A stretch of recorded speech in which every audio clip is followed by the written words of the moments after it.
discussion. With great pleasure, I would like to welcome on stage the chairperson of the panel, Nabila Al-Makki, from Oman Association for Quality Assurance in Higher Education, to begin with the panel.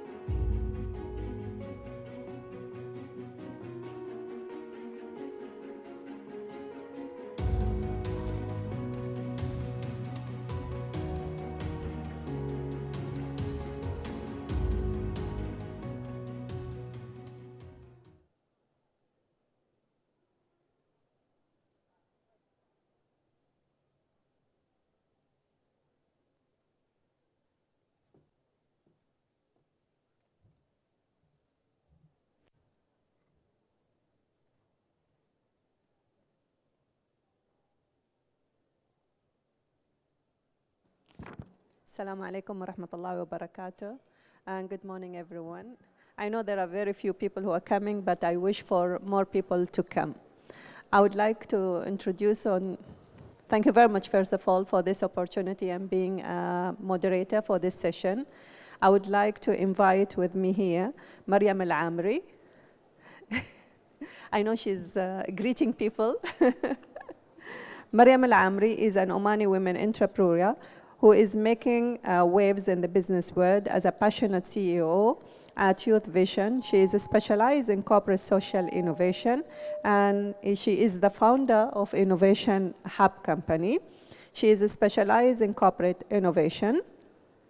Maryam is a dynamic leader who is committed to driving positive changes in progress in her field.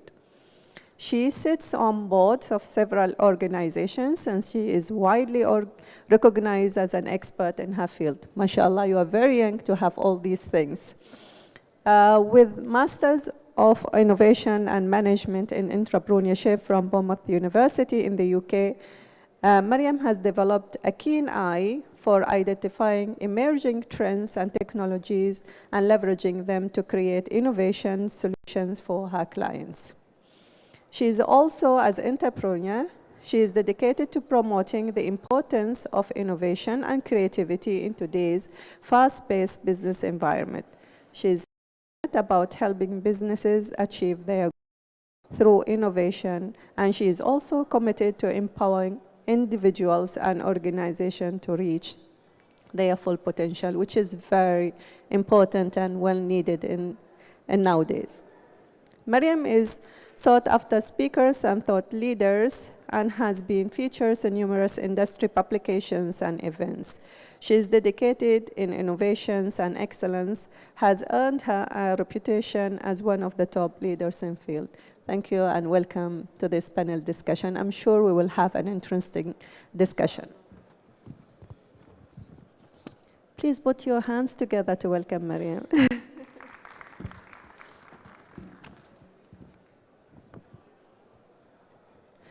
I would like also to welcome Mr. Amjad Ali.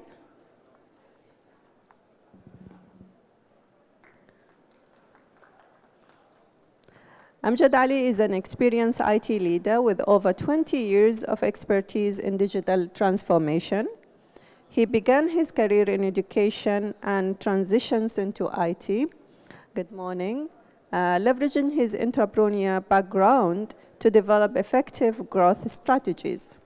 Currently, as the head of a transformation and growth at Al-Ansari, he is dedicated to driving change and fostering a culture of innovation and collaboration. Mr. Ali is recognized as a visionary leader who has helped numerous organizations achieve success through technology-driven growth and profitability. Welcome, Mr. Ali.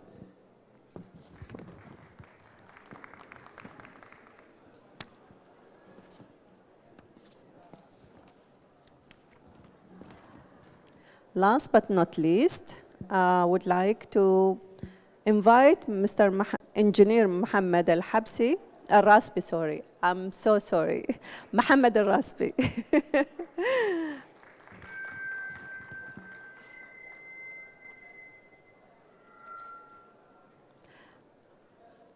Engineer Mohammed Al-Rasbi is an Omani serial entrepreneur, startup mentor, and technical director. Mohammed started his first business in 2003 and has since been working in the information technology industry. With a comprehensive understanding of market evaluation and online technologies, Mr. Rasbi is responsible for major digital project. For major digital project launches for institutional clients in the Sultanate of Oman. Today, he works as a managing director at Oman Technology Fund and runs the fund's acceleration pre-seed and seed programs. Within the past 2.5 years, he has invested and accelerated more than 110 startups in the Middle East. His international studies include the George Washington University, where he earned Bachelor of Science in Mechanical Engineering and worked several years as a senior analyst. Thank you very much for being with me here today. Please put your hands together to welcome this interesting and wonderful team.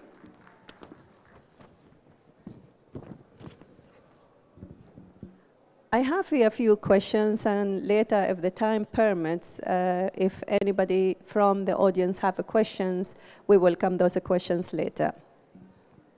I will start with Ms. Mariam here. We were chatting about the ecosystem before we start the discussion, and Ms. Mariam and Engineer Mohammed said, we will be there in the panel discussing, but I thought that we'll have a better idea where we talk about the ecosystem. So I request Mariam to give us just a brief about the ecosystem in entrepreneurship.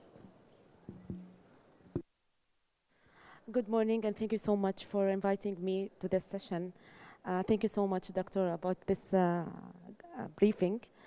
Ecosystem innovation and entrepreneur ecosystem, it is basically, in very simple words, it's a collaboration between private, public, academic. They come together to come up with solutions, innovative solutions that will help the society, the community, and also the economy. So if we could break the bridge between all these stakeholders and all these, entities and individuals, that they can come together to have brilliant ideas, brilliant solutions, and they can implement it. I think this is the ideal ecosystem that I can say in very simple words. I have my first question for you, Mariam. How do we describe the ecosystem, which you already did, of innovation and incubation in the Sultanate of Oman, of which universities and colleges are as a part, and where is their position in this ecosystem? First of all, we know that a lot of big companies that we are using now are their products, for example, Apple or Microsoft or whatever. Most of them, of the founders, are students who are students in the colleges and universities, and they have this brilliant ideas and solutions. And maybe the environment of that college and university, because it's in the middle of, like in the industries, and they are connecting to the industries, to the leaders, and that will bring the ideas, and that will bring, students and colleges to provide the industry what they need. They need skills, they need minds, they need someone to implement those solutions and ideas. And of course, as much as they are fresh, they will be innovative ideas, and they will be a lot of, think out of the box and all of these things. So I think colleges and universities, the education system itself, it should play a very big role in entrepreneurship ecosystem and innovation ecosystem, not only for the students and individuals or youth themselves, but also for the industry, for the country, people who want very good ideas, who want fresh ideas, innovative ideas. So I think this will be the very good resources for the industry. Not also that, but I think the academic people there, the research mindsets and skills that they have, that will provide also the industry as an entrepreneur, as an innovative, solutions through the startups or entrepreneurs or incubations or even labs. That will help also the industry to have that resources of research and development to make for them easy. And we know that a lot of firms around the world, they collaborate with big universities, with the labs, innovative labs, students, academic, all of them, they are having their labs in their universities and colleges for these industries, for these firms, to bring, for example, ideas that disruptive innovation. I mean, like, they want to disrupt the industry in that, and they are working for 1 to 3 years, and they invest on this research and development. So universities and colleges will play very, very good role with different industries. And I believe about a cluster. So if we have, for example, a university near to a firm that near to the beach, and they are doing this research regarding to, for example, fishing or anything related to the beach, the university will play that role of research and development, of providing this firm about ideas and skills from the students, and starting a new products with the entrepreneurs that incubated maybe in the firm or incubated in the universities and colleges. This is what I see about the ecosystem. Now I will move to Mr. Amjad Ali. My first question to you is, what global trends do you think will have the biggest impacts on entrepreneurship in Oman in the coming years? Thank you. Assalamu alaikum. Good morning, everyone, and thank you, first of all, for the organizers for inviting me to this session today. As you mentioned, the question that what I see the trends are going to come in the future and that will impact the entrepreneurship here in Oman. Of course, there are various factors. First of all, I would like to put a light on fourth industrial revolution. We have seen that the technologies like artificial intelligence, big data, machine learning, and all other fourth industrial revolution related technologies, even cloud or industrial IoTs. These have transformed the industries to a totally new industry these days. And these technologies are continuously evolving, and these are transforming the businesses today. And there is a big opportunity for all the entrepreneurs who want to start their businesses because the technology will continuously evolve. And once the technology is continuously evolving, of course, it is creating new challenges also, and it is also creating new opportunities. So those entrepreneurs who want to start their business or who want to have the new ideas of transforming other businesses also, so they can, of course, once they start their business, so they will definitely be unique in terms of adopting to the new industries. Second aspect which I want to talk about is the sustainability. So we have seen overall across the globe that entrepreneurs are focusing on the products and services which are sustainable. So consumers are also demanding more environment-friendly products. And even governments is also putting initiatives to ensure that the businesses are equipped with providing the sustainable solutions and products. So I can see that there is a room for entrepreneurs in Oman to go for the sustainable products. And if those entrepreneurs who are into the products or who are going for these kind of products will definitely flourish and will definitely have a good growth in future. Then we have seen the pandemic recently that it has turned the world upside down, and it has created various opportunities also. And we have seen that people or businesses have moved remote, and businesses have also adopted the online strategy. So those entrepreneurs who are following the remote work and who are following the online business strategy, for example, enhancing the e-commerce and mobile-friendly businesses. Madam has already mentioned that those entrepreneurs who future, and I believe that there is a need of such industries or such entrepreneurs who can create an impact in the social businesses, or businesses can be seen as the social businesses. That's it. Just have a point here to ask you about. When you talked about sustainable projects, can you just elaborate a bit more on what are these projects? Sustainable products and services, we can say, for example, use of plastic, for example. Those products which are not using plastic, or if we introduce some ideas which can eliminate the plastic from the environment. Secondly, if we talk about, for example, of course, people are already working on this solar power. So I was talking on one platform, people said that we do not have the energy crisis, so why should we go for the solar? And solar is in fact eco-friendly, so it's environment friendly, it can save our environment. So there are various examples, various projects which can definitely be kind of such projects, and even consumers are demanding those products. So if consumers are demanding, so there is a gap, there is a demand, which means that entrepreneurs has to think about such kind of products and solutions. Now we'll move to Engineer Mohammed Al-Rasbi. And my first question to you, what unique resources and support systems are available for startups and entrepreneurs in Oman's innovation and incubation ecosystem? Thank you very much for the question.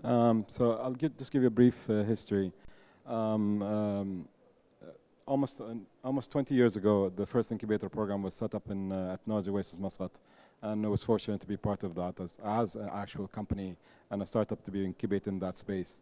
So fast forward 20 years, seeing the space and being involved in different areas of different aspects of this has given me, let's say, a different point of view from inside and from outside, as well as someone who received support and also someone who was part of giving support to these startups.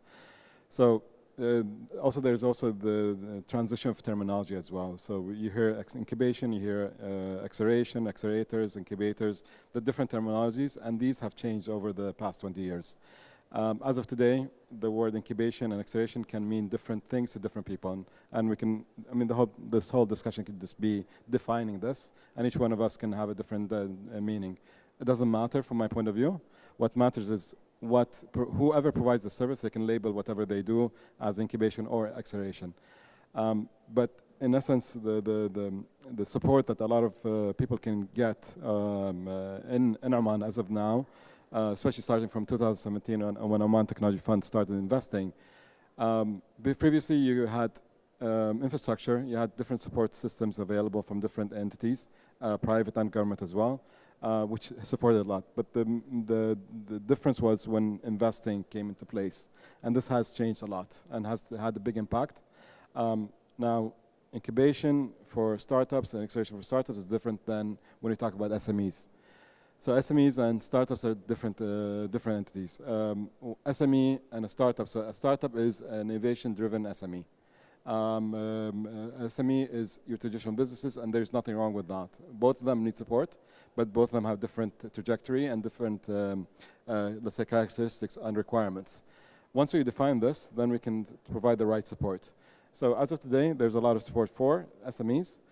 There's also a decent amount of support for startups as well, and there are more and more coming in. So over the past now more than 5 years, Oman Technology Fund has invested in more than 160 startups in Oman and outside of Oman, and that was purposely done. And the rationale of investing outside of Oman as well is to have some knowledge to transfer between founders in Oman and outside as well. And for the founders in Oman to see that there's actually they can relate to other founders, and the same challenges they face here, they can also, the others face outside of Oman. So incubation, acceleration, these are terminologies. The best definition I can say as far as the difference between the two, incubation gives you the ability to try. Acceleration is the idea of just moving from point A to point B as fast as possible. And different people provide this in different ways, and different entities in Oman provide them differently, which is good. I personally believe no matter how many supporters you have in Oman, and in the MENA region in general, it will never be enough, because there are more and more startups being formed every day, and more founders forming their own startups or SMEs, whatever you want to call them. They need support, and there's never enough support. And there's not enough money to go around. There's not enough. So if we have more of these, it'll be better for the ecosystem. Letting people try, because even the supporters themselves, they're trying to find the right, let's say, model for them to provide the support to be sustainable, because also running an acceleration program and incubation is costly. So you need to figure out the best model for you to be sustainable, and because of that, each one provides different, let's say, incentives mentorship programs and different investment opportunities. Some invest directly, some don't. Some help you in being ready to be invested in. And because of that, I have a follow-up question, if you don't mind, and school as well. How do you see that? So I see there's a lot of from industry, but also at the same time, purposely try as much as possible whenever we make an investment in any startup, any founders, is that can we connect them very quickly with industry to be able to develop and trying to grow and grow fast. Look at problem sets that are not just in Oman, and that can be done very simply. A bit of this desk research, Google and now ChatGPT can help you do a lot of things. So because of that, you can do a lot and you can validate very quickly and do back of the envelope calculation without investing anything. If you go 20 years back, you had to do a lot of setup, you had to do a lot of servers and everything that would cost you a lot of money just to test. Now there's so many different perks that you, for starters, they can even they can get credits from different online systems that just to test and then validate. So there is opportunity. There's actually there's a lot of opportunity. Now it's trying to figure out which one would make more sense for you as a founder or someone in the academia and industry. That's the biggest question. But as far as are there opportunities, there's a lot. And so I think it's a matter of somebody trying to. Do you want to take a very steep uphill journey, or you want to take a more leisure journey? It's up to you. And that's the only difference I think at the moment. Very much, and events like this definitely, reduce the gap between schools, universities, colleges, and the industry as well. And we're looking for more collaboration, inshallah. Thank you. Now I will come back to Ms. Mariam again. I have my second question. How do you colleges and universities are prepared to be a center of innovation and to embrace innovations projects that support the economy and industry from your point of view? This is good questions, actually. And I think colleges and universities, they can build their own ecosystem internally first, just to have this showcase and to train their students and researchers to come up with the new solutions and products and also mindsets and skills, good skills. So if you start from the colleges itself, I think the colleges and universities, they have a lot of services and products that they bring it from outside. So why you don't build this ecosystem internally that you make those students who will provide these services or products, as we can see it in other colleges and universities outside Oman. There are students that they are working in coffee shops, students that they are working in library, and they have this view about all the challenges that they face as a student and also as a service provider.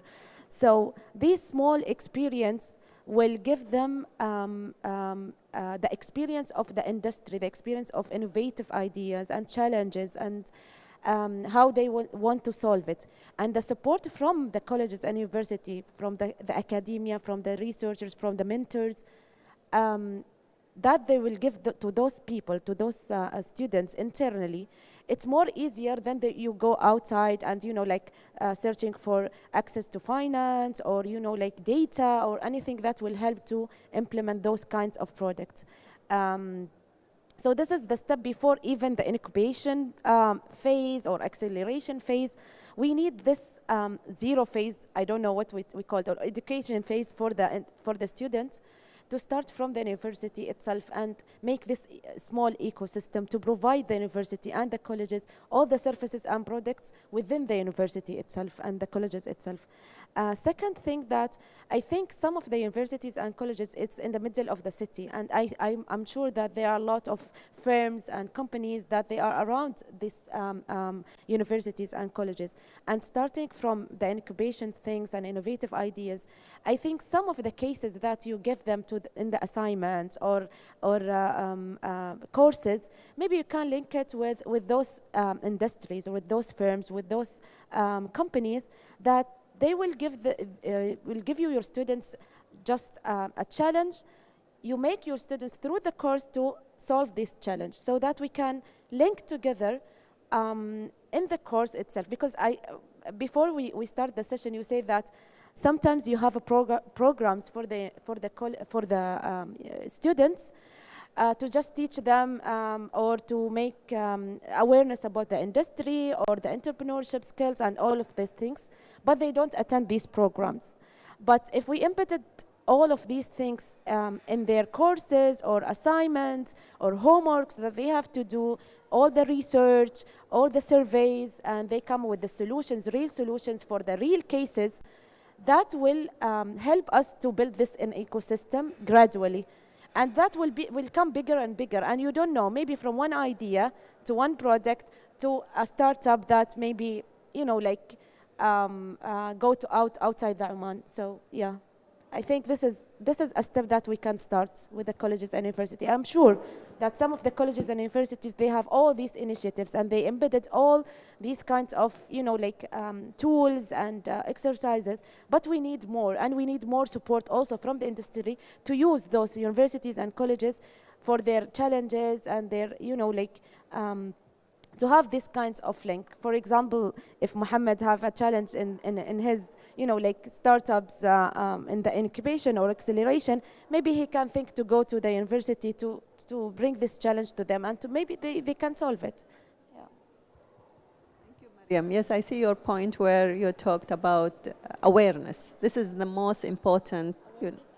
Yeah, it's a keyword, awareness and the desire. I agree with you, because students should have the desire to learn more about the new trends in the economy and in the market as well as bringing the industry with the higher education system, and even from schooling. It's not only about the subject that they learn, but it's about hands-on experience. This is what you are referring to. And from my specialization as a corporate innovation, when we go to any corporate and we make a strategy for them and build the culture, there are vehicles that they have to use to bring me. So most of the vehicles, it's collaboration with the universities and colleges, and also spin in startups and from outside, venturing or giving them investment just to escalate something that they wanted. And embedded with the ICV, and we all know that there is a mandate for ICV for the corporate, there is a mandate for CSR and sustainability for the corporate. So there are a lot of opportunities for the colleges and universities to play this role with the corporate. And when we come to the innovation is not only internally in the corporate. We need some ideas from outside, from the community, from the students, from the researchers. So this link, it should come sooner or later, and the universities and colleges should prepare for this change. And I'm sure that they will come very soon. Thank you very much, Mariam. Now I move to Mr. Amjad Ali. My second question to you: what do you think are the key factors that contribute to a thriving entrepreneurial ecosystem in Oman? Thank you so much. This is a nice question actually that you have asked, and of course it relates to what my co-panelist has mentioned. Of course, collaboration is first of all a major factor that definitely flourishes the entrepreneurship here in Oman. So entrepreneurial ecosystem can flourish only if there is a good coordination or collaboration between the students, educators, and private sector, as well as the government institutions. Of course, without these all factors, these all components, the entrepreneurship cannot, of course, flourish in this industry, because there is a need to provide them the support. So entrepreneurial is not just an idea that comes to somebody's mind and he can have a startup up and running. It's all about getting many resources and getting support from the bodies, different bodies. So one of the key success factor is this, which is collaboration.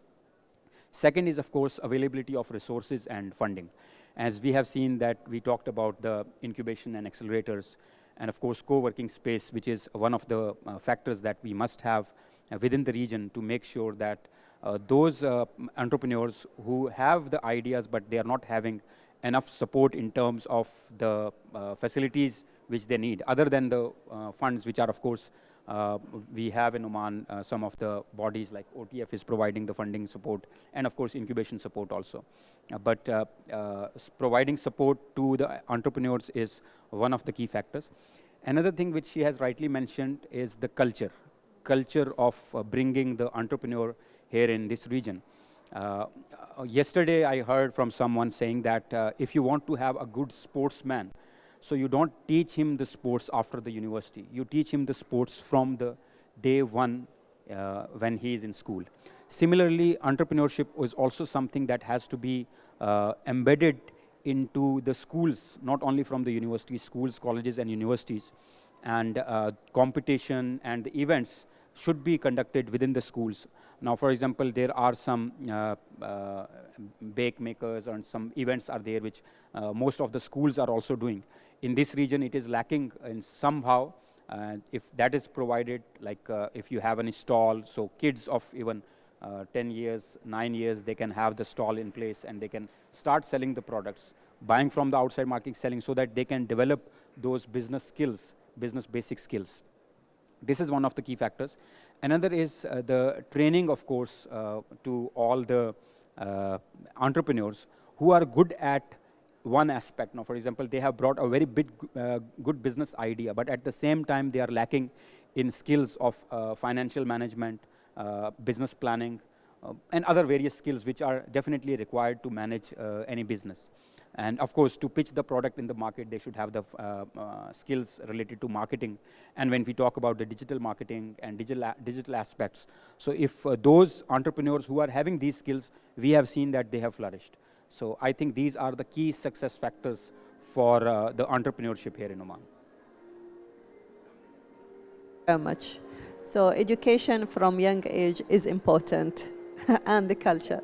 Exactly. That is true actually. If, of course, desire to learn. Yeah. If somebody, we can of course see from the childhood that where a child wants to be. We can see from his habits, his behavior, and like for example, I can see some kids, they are very good at drawing. Some kids are very good at playing with gadgets. So we can see from childhood that where this student is going to be. Because I was in education sector also, I was myself an entrepreneur when I started my career 24 years ago. So I know that how I grew and what I wanted to do. I did the same, and even today also I am in the same field. So it is because from the childhood I had that desire to do something. So similarly, we can get those children or those students, we can get to know from their early age what is their desire. And even if desire is not there, we can build that desire, we can bring that desire, we can bring in entrepreneurship into our culture so that students can do it from their childhood, and then they can, once they, even if they are university dropouts or college dropouts also, as she has mentioned that there are many entrepreneurs who are not even completed their degrees.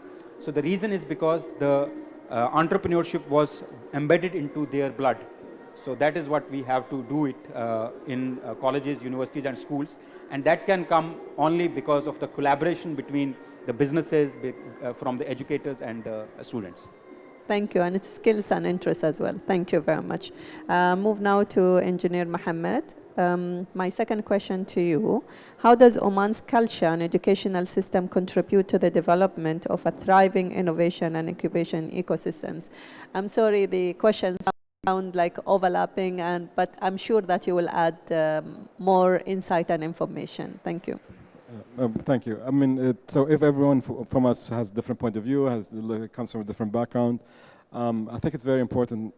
I'll take a different point of view, which is we're supposed to provide the, let's say, the awareness, the information, as Mariam was saying, that you should provide the awareness or the opportunity for people to be aware, if should they wish to be entrepreneurs, be businessmen or businesswomen, there needs to be a differentiation and terminology that everyone understands as well.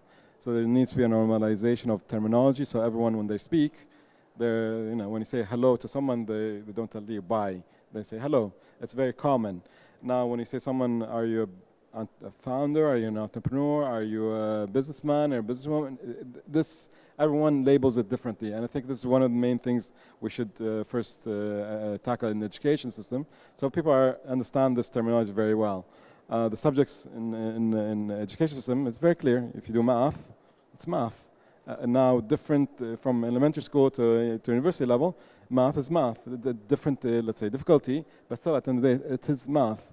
Now, when you talk about entrepreneurship, what is entrepreneurship? And this is where it gets very, very confusing for a lot of people, even for instructors when they teach, especially in academia. When they explain, most instructors in academia, when they teach entrepreneurship, they have not gone through that process themselves.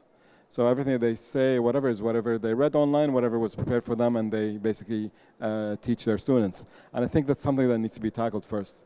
And I think it's a bit dangerous to try to get everyone in Oman to be entrepreneurs, to be businessmen and businesswomen. Not everyone is cut for that, not everyone is ready for that. I remember sometimes we would get people that apply and they want to get funding from us. One case study, someone who is, this is a few years back, he's already worked for 16 years, so he's 4 years shy from early retirement or retirement. So he wanted to quit his job and start a startup. And it's like, finish your 4 years, we'll be around, come back, and then we can potentially invest in you. Running a business is risky, and running a startup is even more riskier. So the point is, this risk factor or risk appetite needs to be from day one taught to students.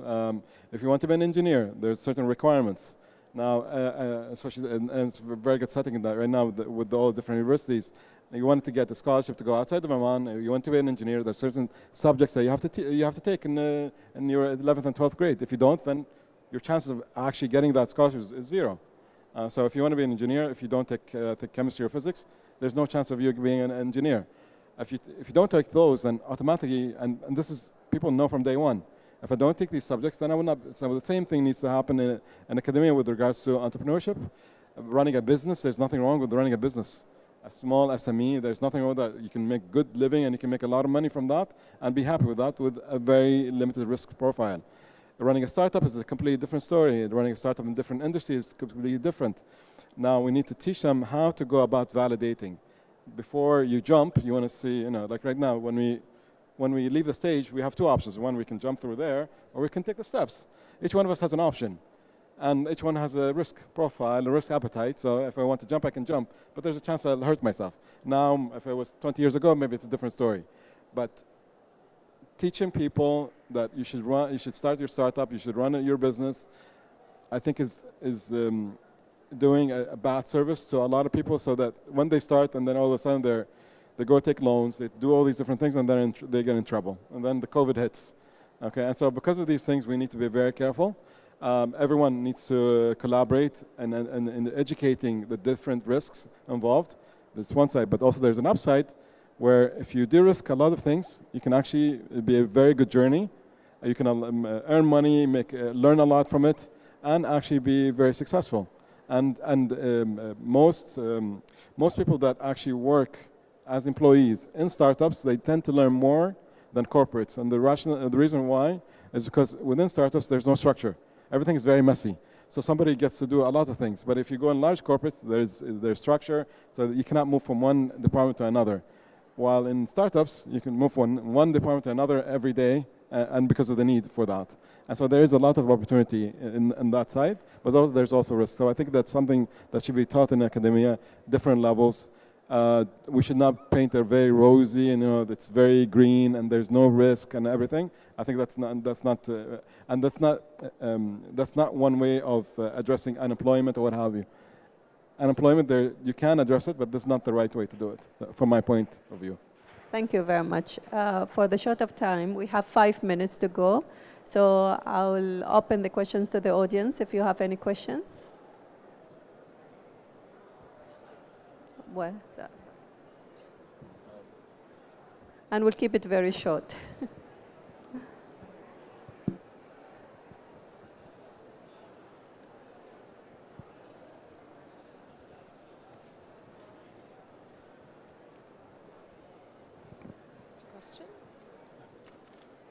Thank you. Assalamu alaikum. Good morning, everybody. Thank you for inviting us for such a fruitful session. I'm Khalid Mansour. I'm from Suhail Bahwan Group. I am a tech specialist and a STEM instructor. Actually, there is one very important topic has been raised by the gentleman, which is the early childhood skills development. So I have been engaged with multiple projects here in GCC region, and I have noticed one thing, that whenever we have any program for any skills development, the teachers, the families, the school leaders themselves, they don't have the right guidance, sources, tools, so they can identify the students where they have the capabilities and the interpersonal skills to be an entrepreneurs when they grow up. Because as they said, it's not intended for everybody to become an entrepreneur, because there is some like interpersonal skills, some mindset has to be there. So if we keep it till they grow up, it will be too late to recognize that this can be successful like leaders or entrepreneurs. So what is your advice for the families, for the school leaders, in order to empower the family members and the teachers so they can recognize these skills into their kids in the early childhood? And what could be the resources or what could be the tools in very simple way? There is no need like to have like multi-millions programs or projects to do that, but what could be the simple steps where anybody can follow if he find or recognize that his kid or one student in the school has shown some of that like indicators that he will be one of that entrepreneurs when he grow up. So what could be that plan or what could be that roadmap? Thank you. Thank you. This is a very nice question, in fact, and I was also struggling, and I'm sure that everyone who has kids in their schools, they are struggling with these challenges, because schools are, I will not say most of the schools, but some of the schools are still following that traditional way of teaching. The reason is because the teachers themselves are not equipped. And he has also rightly mentioned the same thing. When I talk about, even I was talking about entrepreneurship also, and other than entrepreneurship, if you go to any field today, whether you want to be a pilot, you want to be a doctor, you want to be an engineer, which are traditional trends of how parents were growing their children to become a doctor, to become an engineer. One of the skills which is very important is the coding. Coding is very important. That has to be taught from the childhood to everyone, in fact. It's not only for entrepreneurs, it's not only for the developers. It's for everyone, because the coding has to be embedded into every field of life, every walk of life. If you know how to do coding, you will be able to, of course, flourish in any industry. Then is the data analytics, because data analytics is also related to any field of life. But usually this is taught to accountants, or this is taught to, means once the entrepreneurs or when the business people, they are into the age where they need to understand the business insights, then only they learn the data analytics. These two things together with ABC and 1, 2, 3 of the education has to be taught together. Now your question was that, how can we do that? Of course, teachers are not equipped, parents are not equipped. If we see that, if I see my child has the business skills, actually, if he is into something which I feel that he's going to be an entrepreneur or he's going to be a doctor. So I provide him the tool from the childhood. And at the same time, financial management. We usually, children are asking from us, give us 1 real, 2 real, 3 real. We simply give it to them. They don't know how important it is to manage the finance and how important it is to earn that money. So I believe we should teach our children from the childhood, actually. Means I tell my children that I will not hire a housemaid to clean the house. You clean the house and you get the money, because your education level is similar to the housemaid right now. So you learn from the childhood. So at least these things we can provide at our homes. We have seen in developed countries that they ask the students to clean the schools by themselves. They don't hire the people from outside. This is the way actually we can start teaching, start introducing such kind of skills from the childhood, in fact, other than, of course, the formal education. Second thing is that this is related to what we can do. Now the platforms are not limited. In fact, if we talk about learning management system, there are plenty of LMS. I will not name here because it will become again something commercial, but I also have some of the platforms, and there are various platforms which are teaching the coding and other subjects from the childhood to the through the platform, in fact. Even the risk management. People should know that, okay, if I do this, what will be the impact? So cause and impact analysis. These are taught from the childhood now, means many people are doing it. And even the robotics and all of this is also available in the school. Of course, first of all, we need to focus on schools and colleges and universities to introduce such kind of courses, which are available across the globe. Take the example of top education, top countries which are providing education like Finland. Let us follow their method of teaching. And one thing is, again, the grading system also, which is flawed. Mr. Amjad, So for short of time, I'm sorry. This has to be seen. So yeah. as your question is so big, so we have short time. So it So cannot maybe, be answered. yeah, maybe you can have this discussion I can have a personal one-to-one. discussion. Thank you. Mariam, do you want to add anything? إذا تسمحي لي بتكلم بالعربي if you don't mind أمجد. أنا yes أنا وفي نفس الوقت رائدة أعمال وعندي ولد عمره 3 سنوات. أول شيء درسته في مدرسة خاصة وما شفت فيه أي تغيير معين، فقط بدخل مدرسة حكومية. لاحظت عند ولدي يريد يشتغل أي شيء، يلعب أي شيء، فشافني ألون هذا إيش اسمهم المانديلا أو إيش الأشياء، فبدأ يلون معي. بعدين قال ماما أريد أبيعهم. تريد تبيعهم؟ يعني الفكرة جات وحده. رحنا اشترينا إطارات، عملناها كذا، قلت هذا I just take a picture in the Instagram، وقلت له كم بتبيعه؟ فقال لي ما أعرف. قلت له لازم تحسب كم اشتريت وشغلك وبعدين كم بعته. قال تمام. السؤال الثاني، ماما كيف بيحولوا الفلوس؟ فكل خطوة صارت في البيت it's very simple thing ودته للخطوة اللي بعدها. ماما كيف بيحولوا الفلوس؟ طيب ماما ايش يعني كريدت كارد؟ ايش يعني ديبت كارد؟ how they transfer the money؟ يعني كيف بالapplication they transfer how the application is transferring the money? You know, like these kinds of questions will open his mind to do this. And then he starts selling this product in his school, in public school. He's selling to his teacher and his students, and then all the class, they start to do this, you know, like, okay, so I can color something and then I can sell it. Oh, wow, that's a business. It's nice. It's very good. So sometimes education is not coming like direct through the programs or through summer programs. Although now we have a lot of entrepreneurs that they do these summer programs and specific for the coding, for data analyzing for the kids. And also I know that there is a program called التاجر الصغير. And they are doing all the process of entrepreneurs. What's the idea? What's the product? How you implement? How you sell? And they bring people to sell. And they are kids, like 9, 7, 8 years old. So it's a responsibility of the parent, if he wants to see his kids as entrepreneur, to see globally and locally where he can have these resources and put his son there. And sometimes it starts from your home. That's it. It's very simple. Yeah. Thank you, Mariam. Ustad Muhammad, do you want to add anything?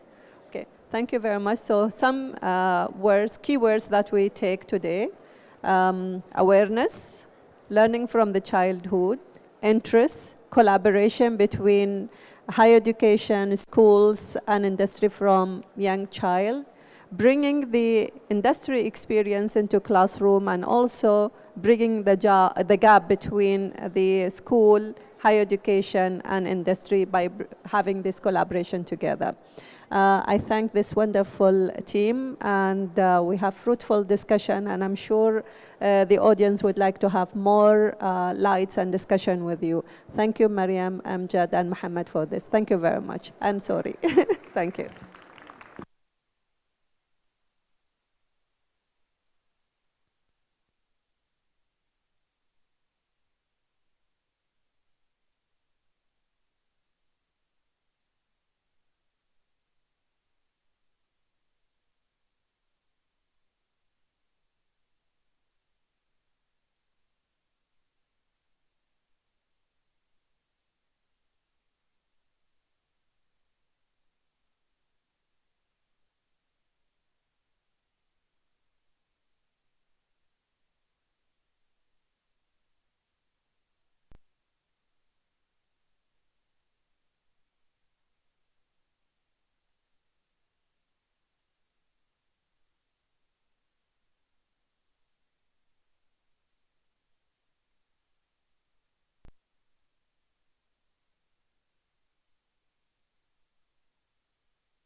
Thank you for the panelists for their insightful discussion. We will take a short coffee break for about 15 minutes and then we will resume with our session. Please enjoy your coffee.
I hope you enjoyed your coffee.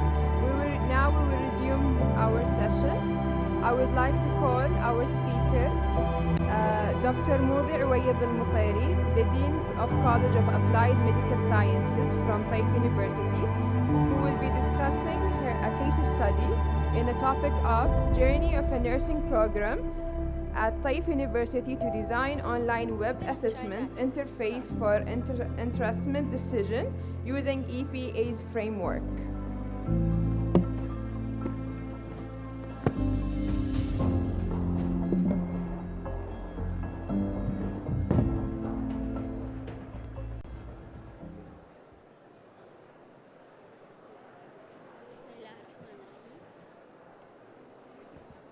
بسم الله الرحمن الرحيم والصلاة والسلام على أشرف المرسلين سيدنا محمد وعلى آله وصحبه أجمعين.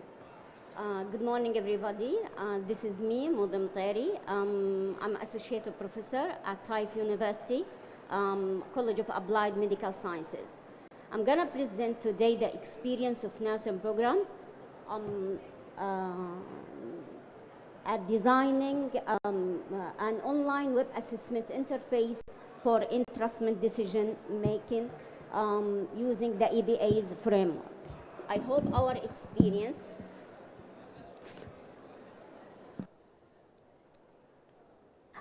our experience will inspire other programs, either medical sciences or applied sciences.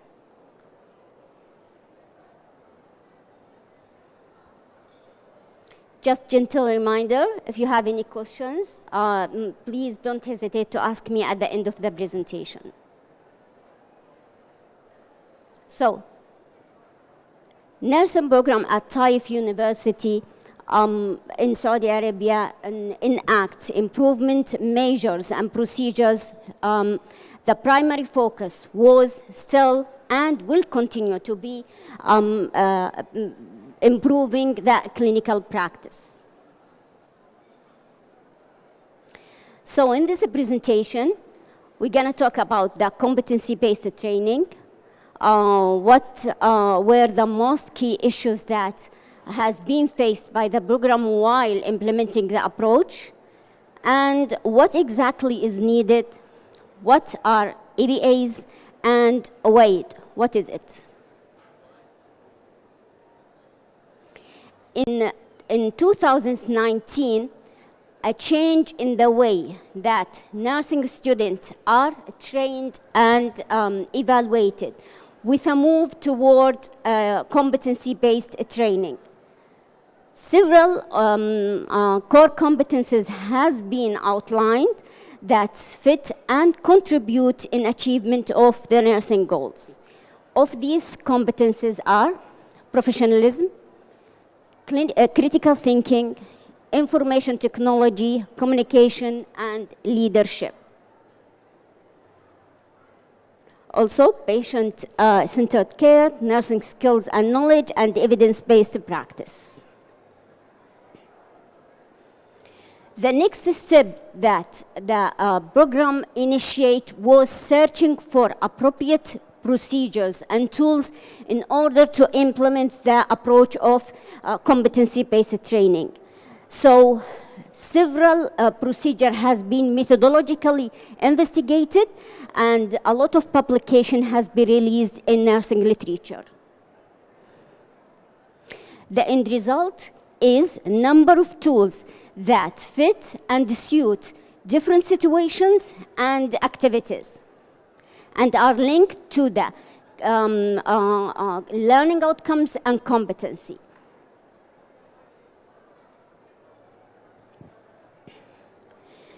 Indeed, that competency-based training has brought clarity to the program expectation. However, the program has been faced by the fact that he must provide a context to the competences in order to be evaluated and monitored. Other issues appear. Nobody fails. Nobody receives low score. Why? Every student can communicate very well when it comes to the patient. Every student can use technology very well. Every student have enough knowledge in order to initiate a procedure.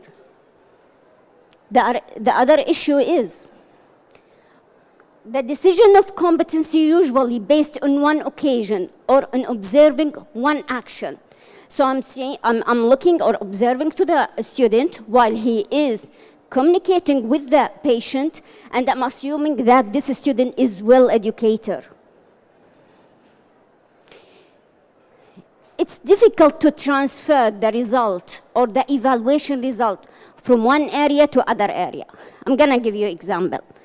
If you are in the medical field, you will know that students usually are passing or through their training, they usually spend time in different areas. So if a student spends time in medical ward and now he is ready to be transferred to the next area, all the evaluations results will be kept in the medical area, and the evaluation will restart again in the next area.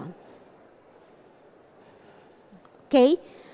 Ambiguous standard. Yes, we do use milestones that control everything, but milestones per se are subjective. Finally, the rating is unrelated to any specific action. What this mean? That means I'm taking the communication alone separately from the tasks that being carried out in order to see the communication. So what is the solution? We need an assessment that matches nursing responsibility and patient care, integrated rather than separated by competency. That means we need to combine several competencies in the same time, and can be done. And here where the concept of EBAs emerged throughout the solution finding process. So what is EBAs? EBAs stand for Entrustable Professional Activities. It's been coined and introduced first by the Tinkate in 2005 in order to connect the competency framework with the clinical practice. It is meant to facilitate competency-based education implementation.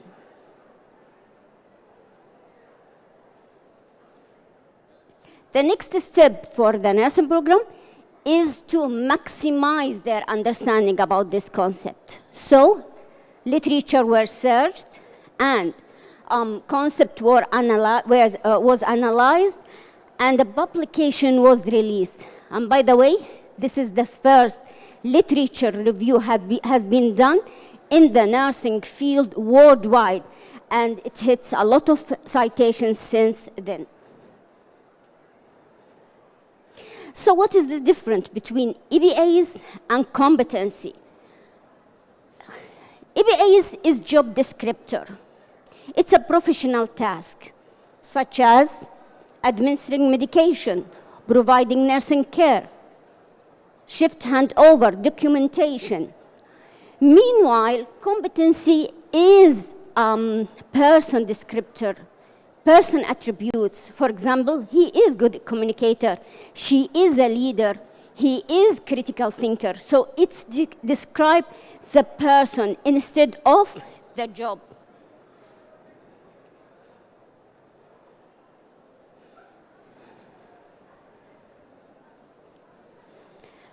EBA's framework has been created in 2021. The nursing program at Taif University has developed a framework consisting a comprehensive set of core EBAs for the entry level of nursing student.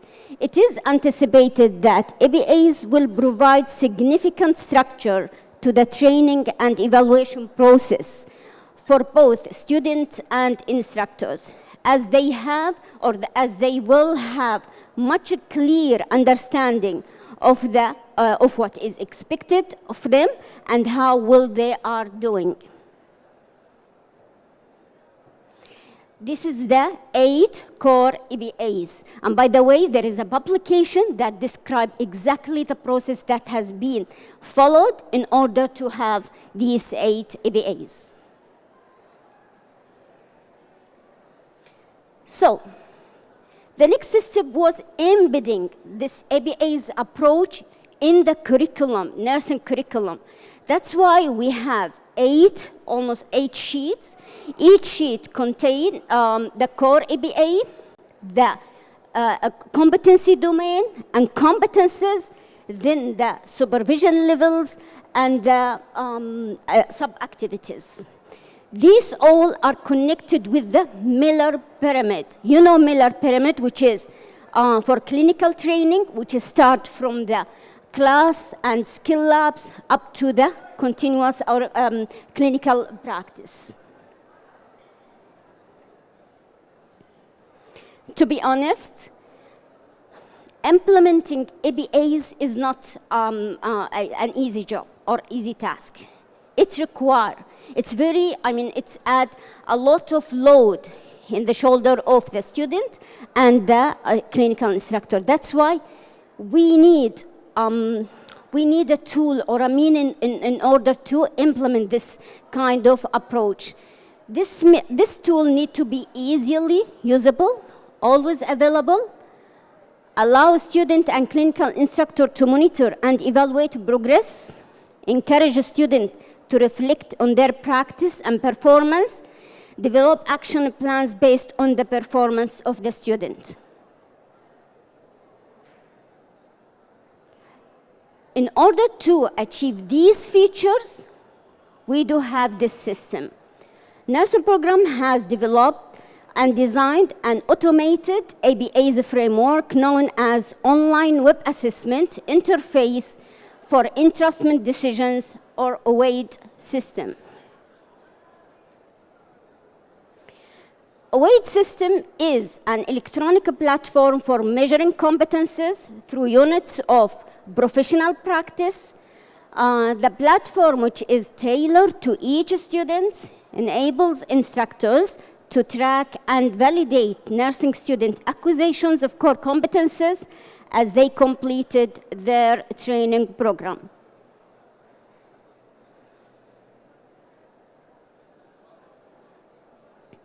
OWAID is paperless assessment, streamlined and safe, generate reports in outcomes and feedback, allow for real-time evaluation, and record and grade the EBAs. Each EBAs in the OWAID system include or consist of a description, relevant competences, and nested program learning outcomes. It's been connected and linked to the learning outcomes. A list of resources, that means the courses that the student has taken, competency reference for expected entrusted outcomes or behavior, formal and informal activities context, which is based on Miller levels, and workplace-based assessment tools or blueprinting. And then there is patient context of care, professionalism or professional activities classification, skills for supervision, feedback, and improvement measures.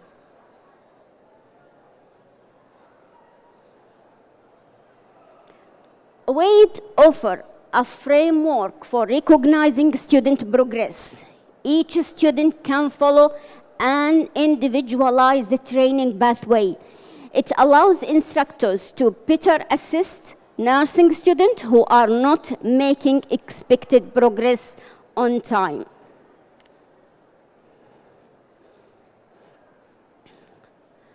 So how did it all come together? As a part of daily practice, a trainee will complete a number of assessment reports with instructors. This data is compiled over time to generate reports. Reports assist clinical instructors in using the supervision scales to grade the trainee performance. Interaction between trainee and clinical instructor can focus on performance enhancing feedback. We will have just less than minutes because I don't have time to see this system.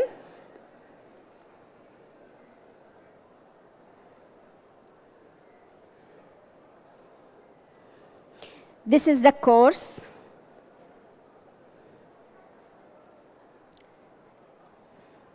The student.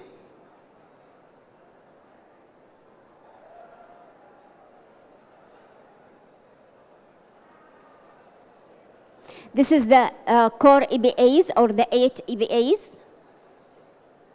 There is a descriptions for each EBA. Competences, or we call it core competences. Link to learning outcomes, and this is the courses.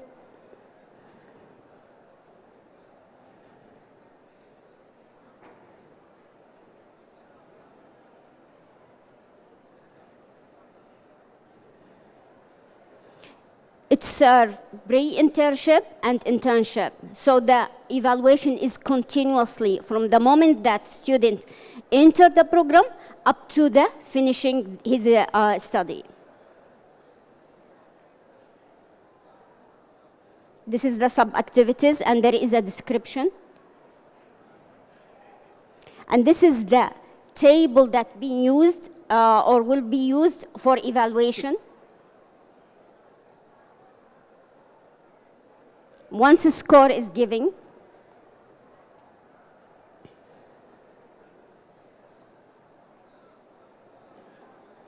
and usually the score based also in attached documents of the evaluation forms.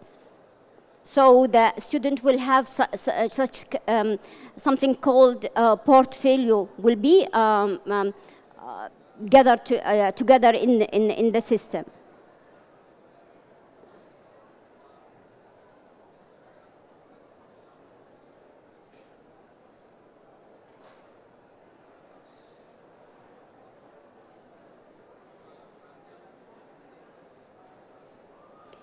There is more than 100 tasks already added in the system. All represent the nursing work. I'm gonna finish here. So, WADE platform is prepared for field testing in 2023. We want to make sure that our nursing students are ready to provide high quality care to patients in healthcare system that is constantly evolving. Thank you very much.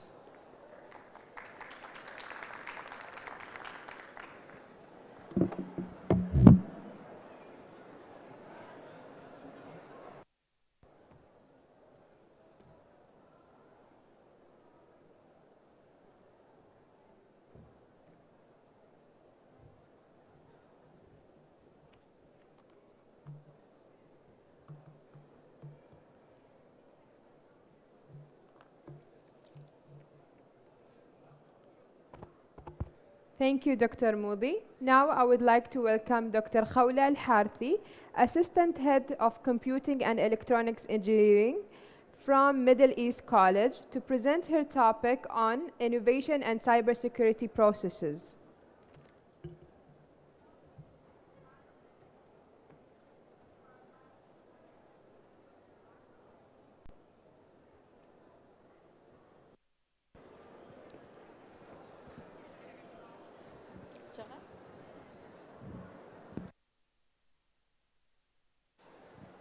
السلام عليكم ورحمة الله وبركاته.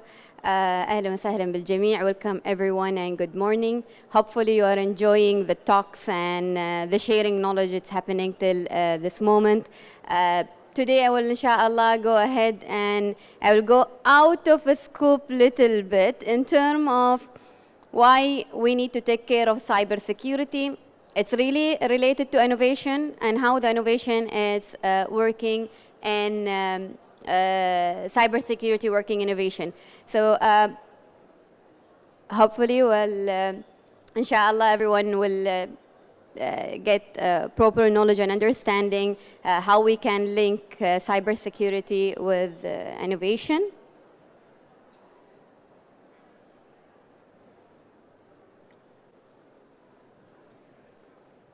till the PowerPoint it's come in, let me start with, we are motivating everyone to come and innovate, to come and bring for me new ideas, bring for me new products, bring for me new services I can attract customers over. That is really interesting to have. But while you are speaking about your innovations, your products, your services, which is to be on board, are you really taking care of your data? What is exactly the data that you are dealing with, and how exactly these data will be protected? Now, why this is happening? Because as a business, let's say, for example, a bank.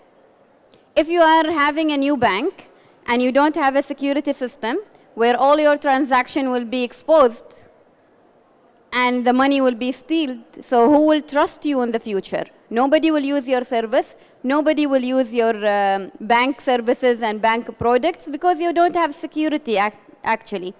And this is exactly today's presentation, where we are trying to build the interconnection between the cybersecurity and innovation.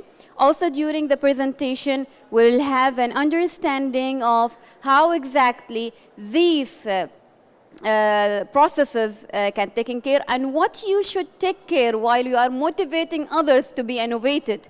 Now, innovation, it's not just only a product. It can be also a services will be on board.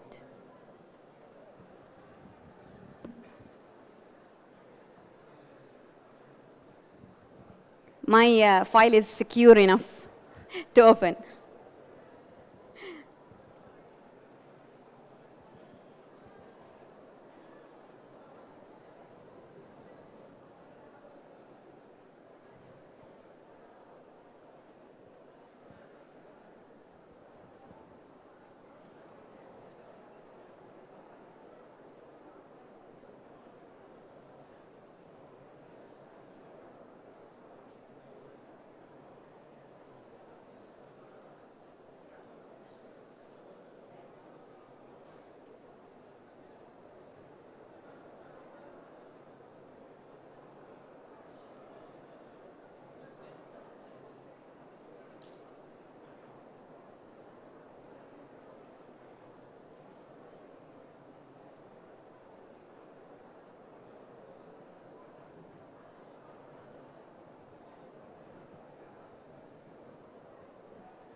مشفرة الفايل أنا شكلي.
ما يفتح؟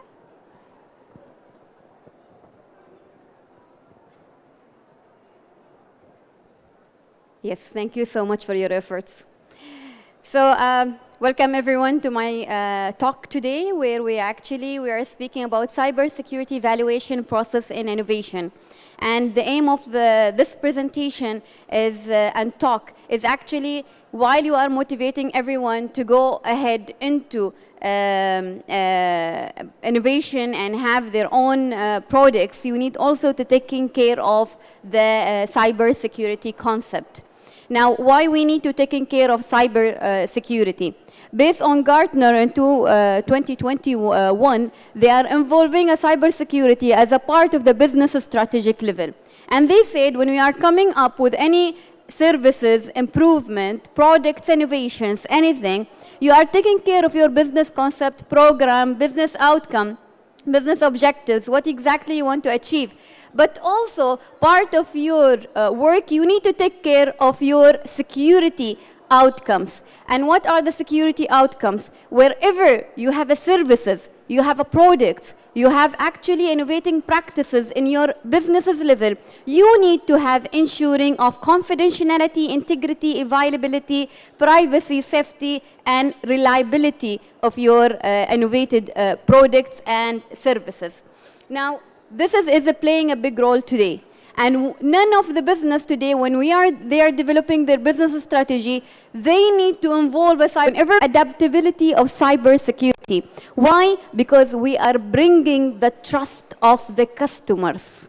As much we have a secure confidentiality, terms and conditions, we have our own legal and regularities, we are taking care and showing the care of a security, then people will trust our organization and using our products frequently. So as much you are showing that interest into implementation and protecting your own organization data, then the people also would trust you. So cybersecurity evaluation process is actually generally, it's having a features of security, it's involving into your business operation, and to do that, to do cybersecurity involvement into your innovation and practices, you need to take in consideration different features and steps. And starting with defining the scope of your business, defining the scope of your product and services that actually you are working in. As much you have a full understanding of how these scopes and your business will work in, you will have also aligned synchronization and mapping with your security services that you need to provide. So after the people, they come up with their solutions. People, what they are doing, they are evaluating the quality of the solution.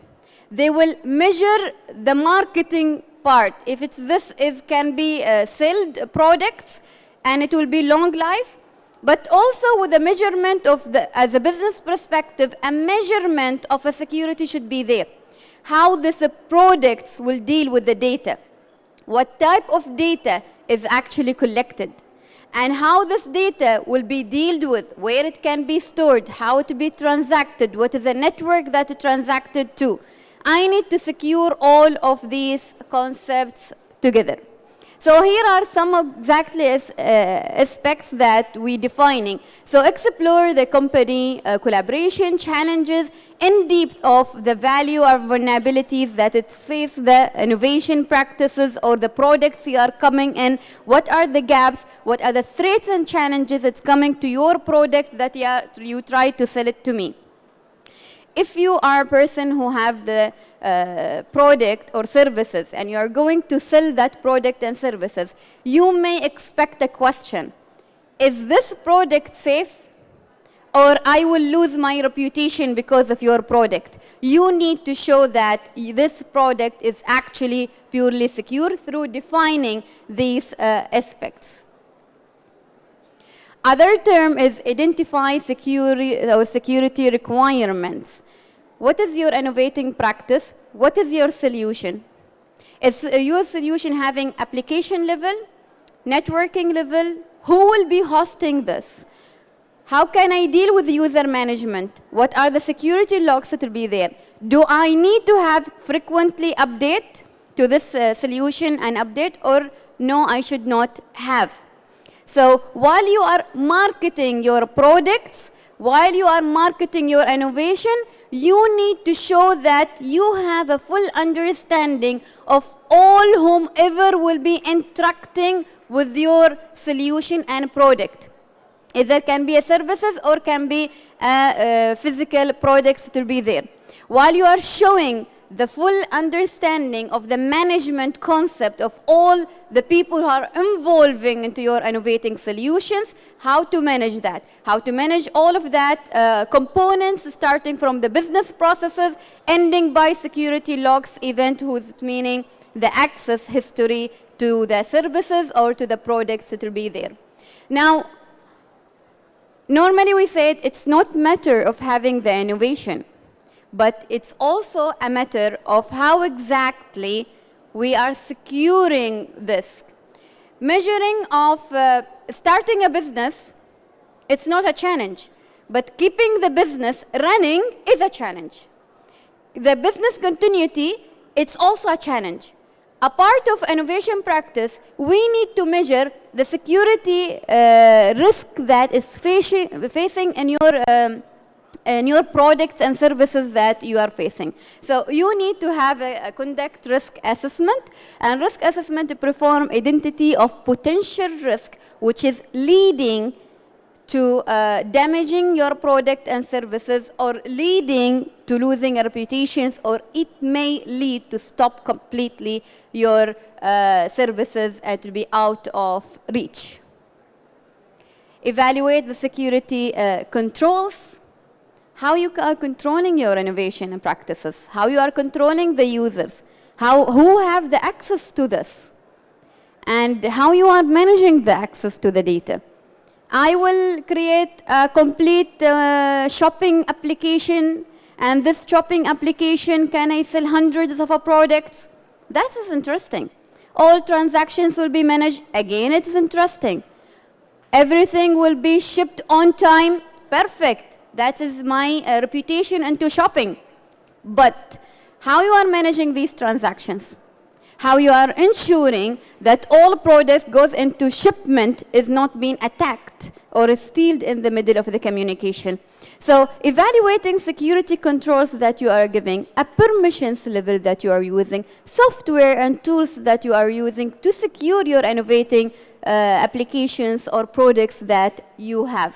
So you may have a preparation, construct the attacks, select a team member who are working with you to evaluate and keep evaluating the applications, developing the data and how data is done, perform the test. And all the time, this is important, is keep performing the test and evaluation and re-evaluate again and again in terms of improvement. And this is not only in cybersecurity, it's on all business concept and innovating concept. Whenever you are innovating your services or products, you need to retest it again and again before you launch it. Also, after launch it, you need to test it to do the improvement level that we have. Conduct a periodic review, which is finally, this is last step. Having the innovation and products into the market is so interesting, and we keep motivating others, come up with your ideas and innovation, because the market is required now. We are now motivating even school students to have their innovating, but do not innovate and stop. Do the innovation and do the review of your innovation to be suitable whatever the market requirement it's having. This is the references that I used to build this PowerPoint. Thank you so much. You can contact me through LinkedIn for any further discussion. Hopefully you enjoy this short, brief talk, and thank you so much.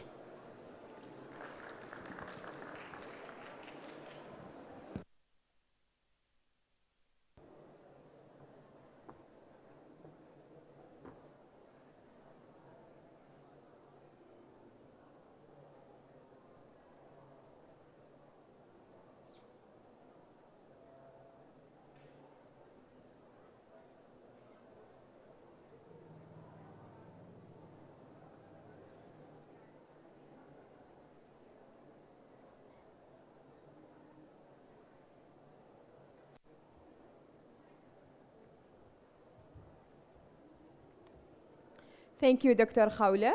Now, I would like to welcome Dr. Wilfred Blessing, Senior Lecturer from IT Department at University of Technology and Applied Sciences, Ibri, to present his topic, The Rise of Successful Student Startups from International Universities.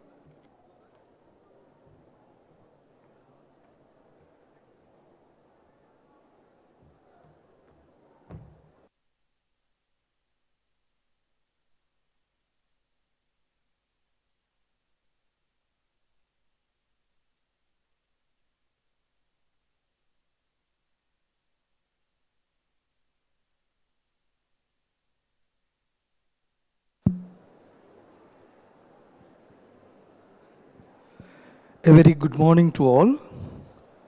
This is Dr. Wilfred from Utah's IBRI.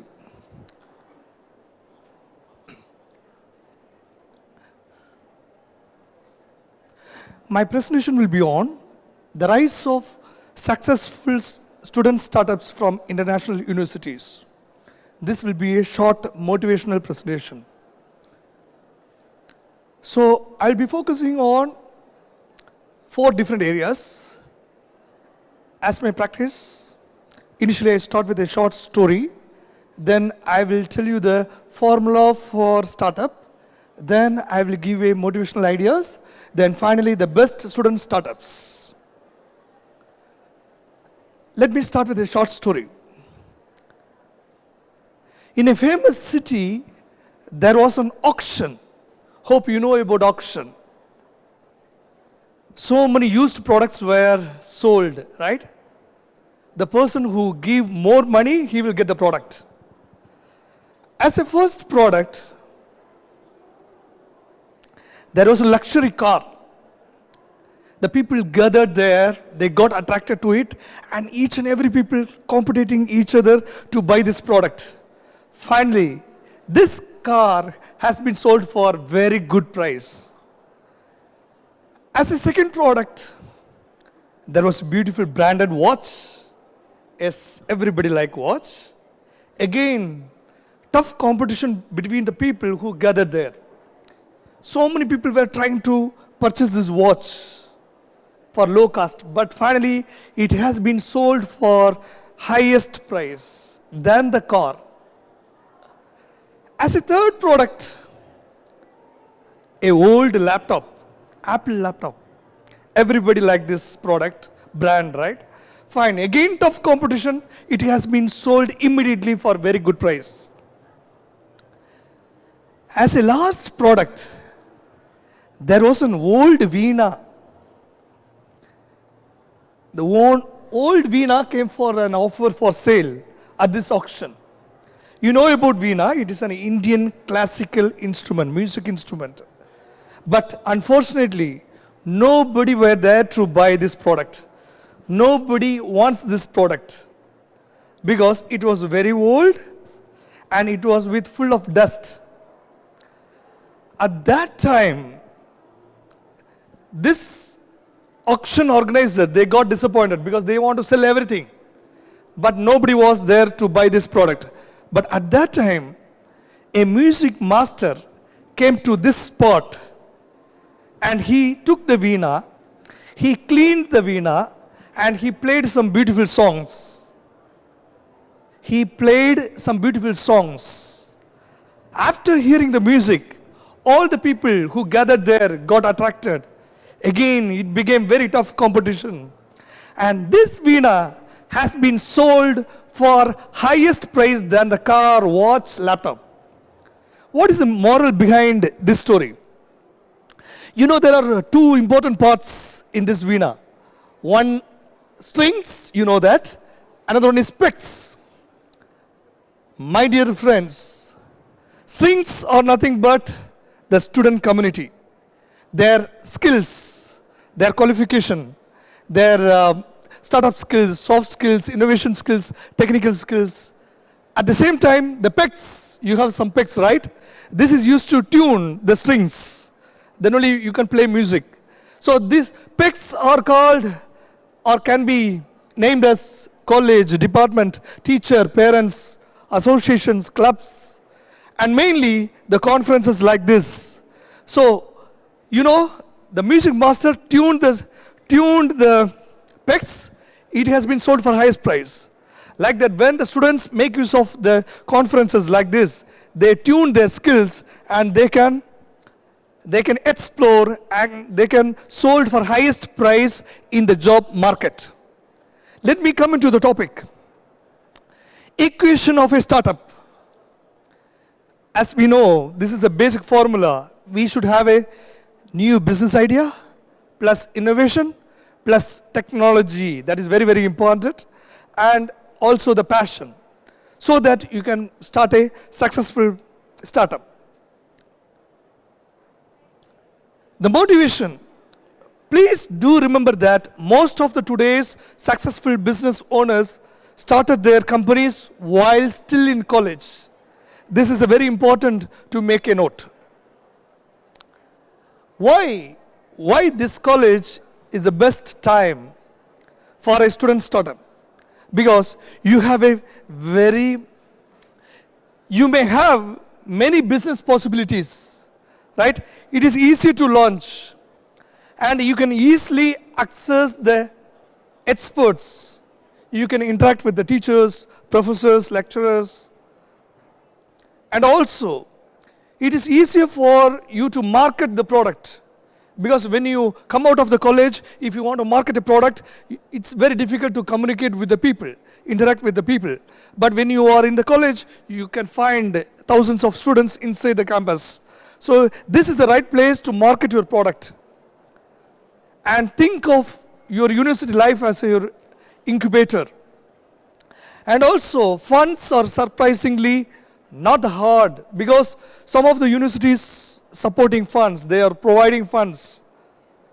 And also, this college time, you can make mistakes. You can fail sometimes. But the failures may be the stepping stones for the success. The colleges and universities will have a lot of resources.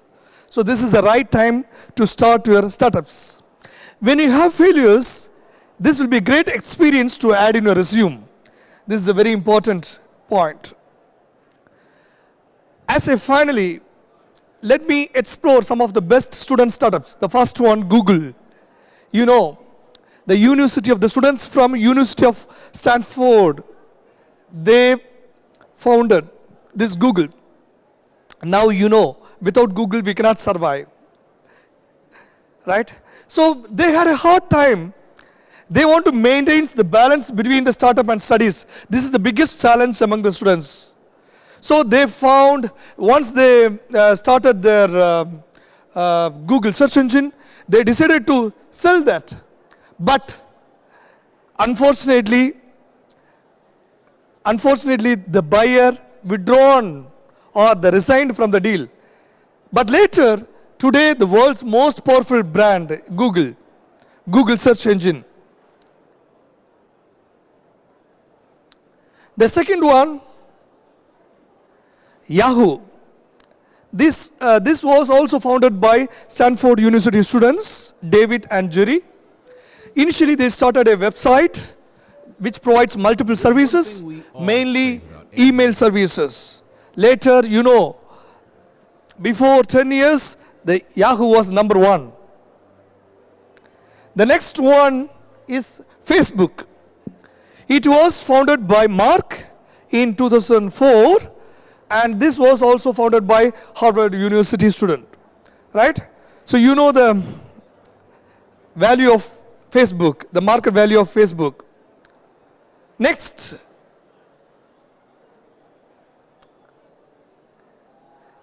very famous shipping product, that is FedEx. It was founded by Yale University student at the age of 28. So it became popular later, very famous shipping company currently. Microsoft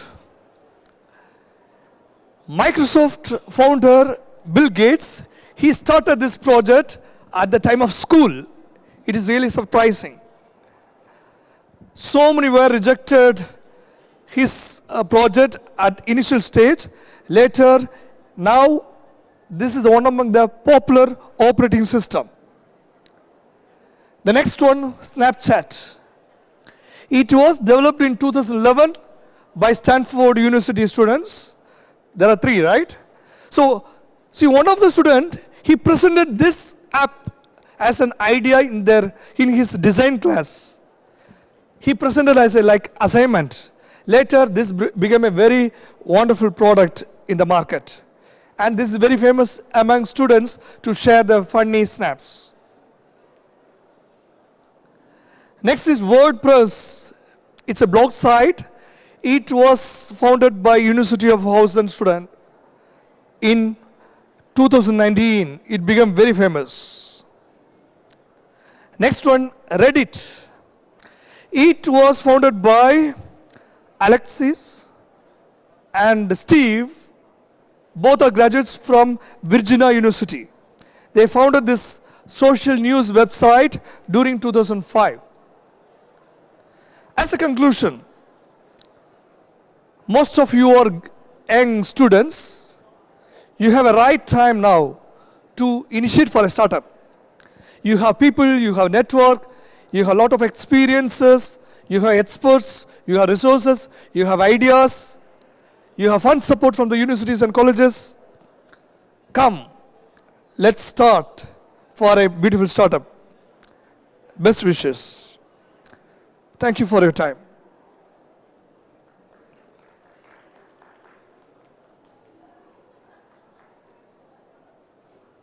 Thank you.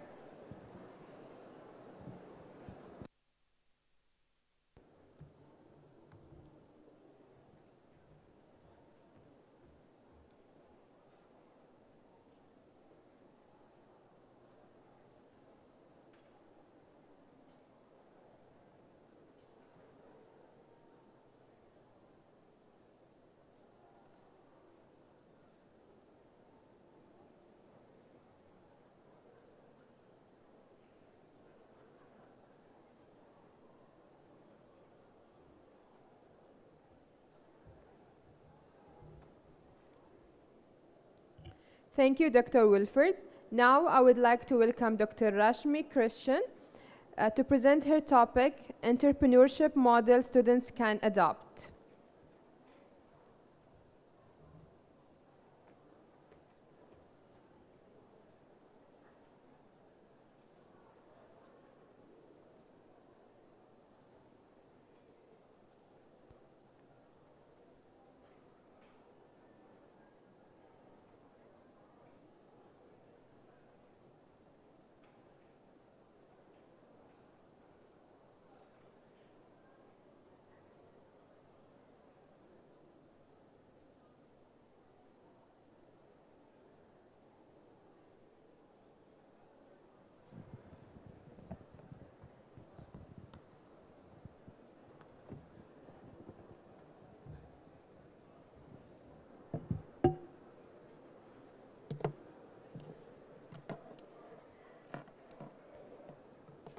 Good noon all.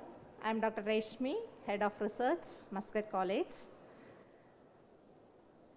I would like to express my sincere gratitude to JEDx for giving this wonderful platform for sharing the knowledge on innovation and entrepreneurship. Actually, a special appreciation to JEDx for selecting this particular topic because we know that this is the topic of this decade, innovation, or I can say research, innovation, and entrepreneurship. All are towards in that direction. Even ministries here in Oman, ministries also making so much strategies for promoting innovation and entrepreneurship. As per Oman Vision 2040 also, new strategies are being developed for this, for encouraging or for more motivating this innovation and entrepreneurship. As a result of this, almost all colleges and universities here in higher education institutions in Oman, so many methods or mechanisms are generated or created for enhancing this innovation and entrepreneurship. So what I'm trying to say is, this topic is the, it is the most talk of this decade. So thank you, JEDx, for selecting this particular topic because yesterday's and today's various discussions, we had so many perspectives of this innovation and entrepreneurships. Different industry people, different entrepreneurs, they came, then they expressed their experiences, their views. So many academicians, they came and they were telling about what are the practices, good practices they are following in their universities and colleges. So here I am going to present various entrepreneurship models students can adopt. So before going to this particular specific topic, so let me start with, so this is the agenda of today's discussion, starting with what is entrepreneurship. And again, I am connecting this with research, innovation, and entrepreneurship, because if you are telling only about the entrepreneurship, there is no starting, and that is the end process actually. So before that, we have to discuss about the foundation process. That is nothing but the research. So research, innovation, and entrepreneurship, this is a series of actions, or this is the series of process actually that will happen, that has to be happened, especially in higher education institutions for students.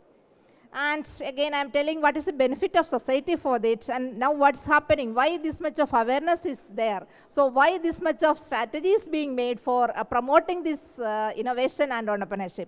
So what's the benefit the community is getting? Definitely some benefit will be there, isn't it? And again, I am trying to say what are the different types and what are the skills required. I know that skills required, many have expressed their experience. So many entrepreneurs are there, they are there. But again, I am just discussing what are the skills required for or starting an entrepreneurship. And finally, I am coming to the different models or different frameworks students can adapt if they start an entrepreneurship. So first of all, if we are telling about what is entrepreneurship, it is not a new thing. So many definitions we have heard and so many experiences we have listened.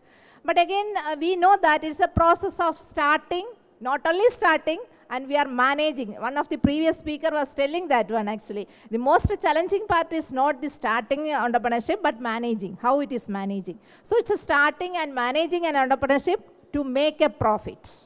So this is to make a profit. That's the most thing. Why we are doing all these things? So we are doing so many, especially students, they are doing so many projects in the colleges. But what's the difference between that project and this entrepreneurship is, here is a commercialization is there. So they are making this into the project into a business model to make a profit.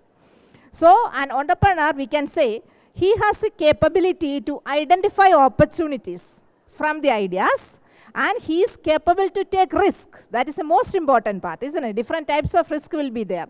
And here, if we are asking various entrepreneurs, they will unanimously they will tell that yes, risks are there. So the entrepreneurs, they are capable of taking the risk, and they are transforming these opportunities into entrepreneur using their skills and the resources. And we know that there are so many activities are there when a business model, when an entrepreneur is starting his own business, actually there are so many activities are there.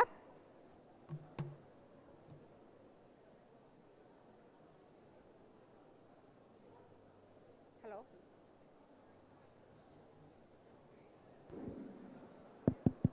Yes. Hello. So there are so many activities are involved in an entrepreneurship. That is, the market research is there. We are starting with market research. Business planning is there. Financing is there.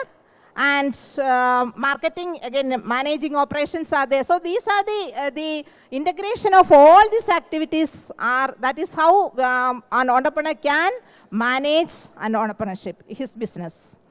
And there are, so as I mentioned, an entrepreneur, he is capable of identifying opportunities from the ideas, and he is capable of taking all the risk.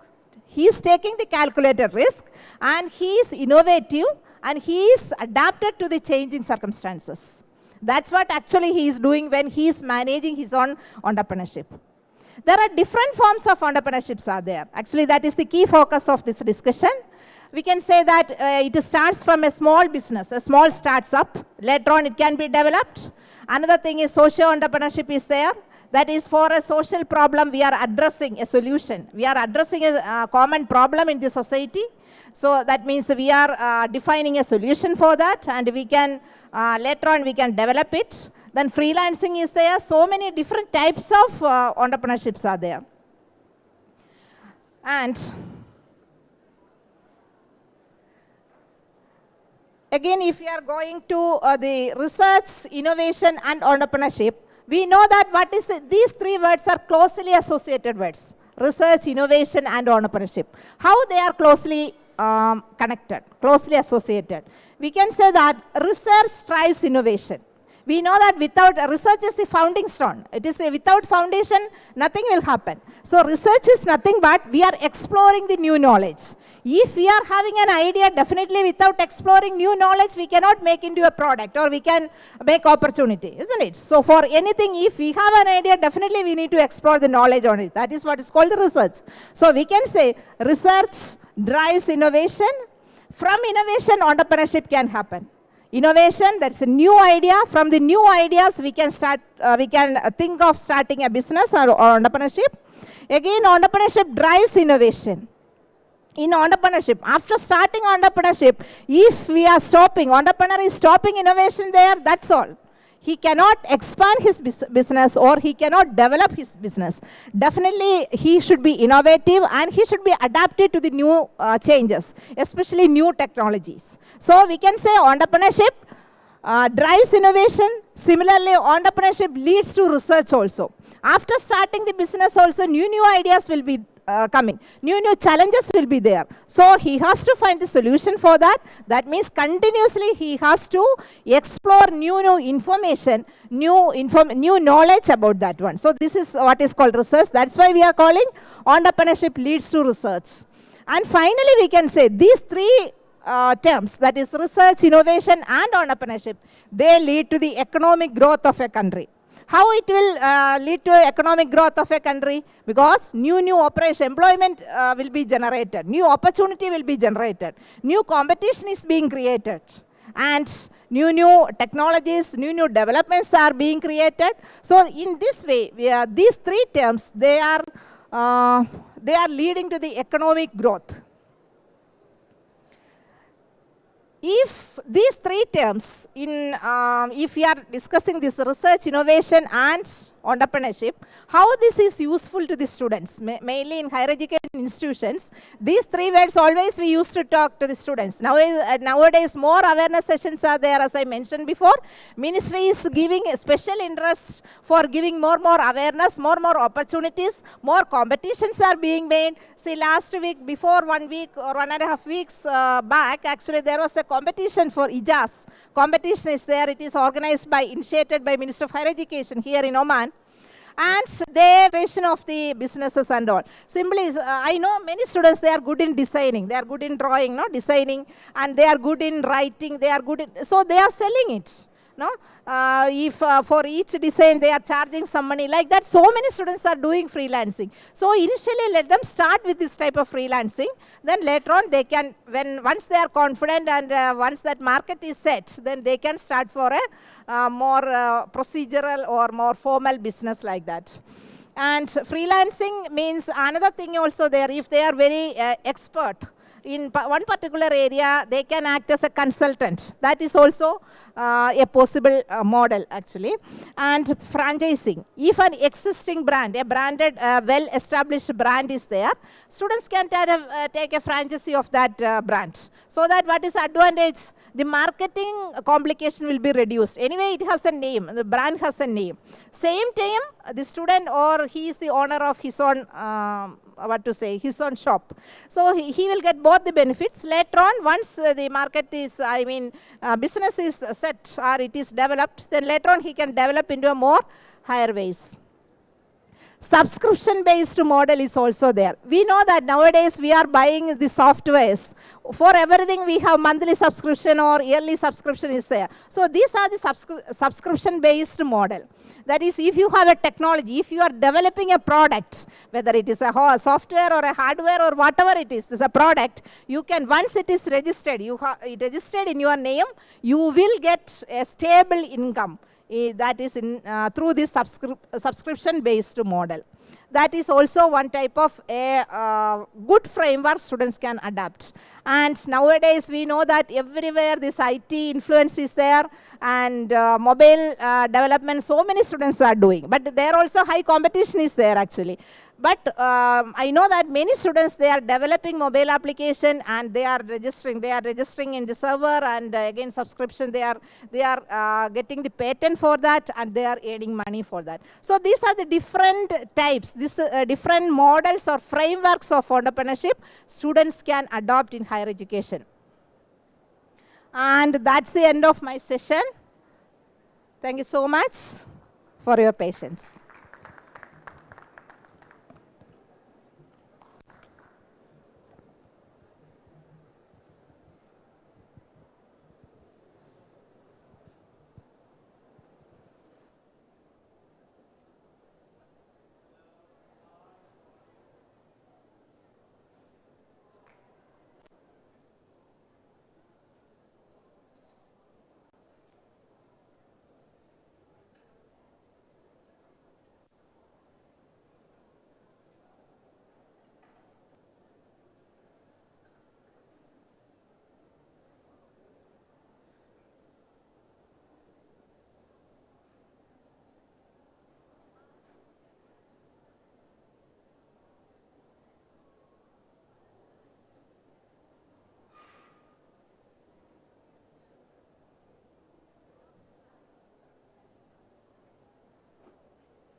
Thank you, Dr. Rashmi.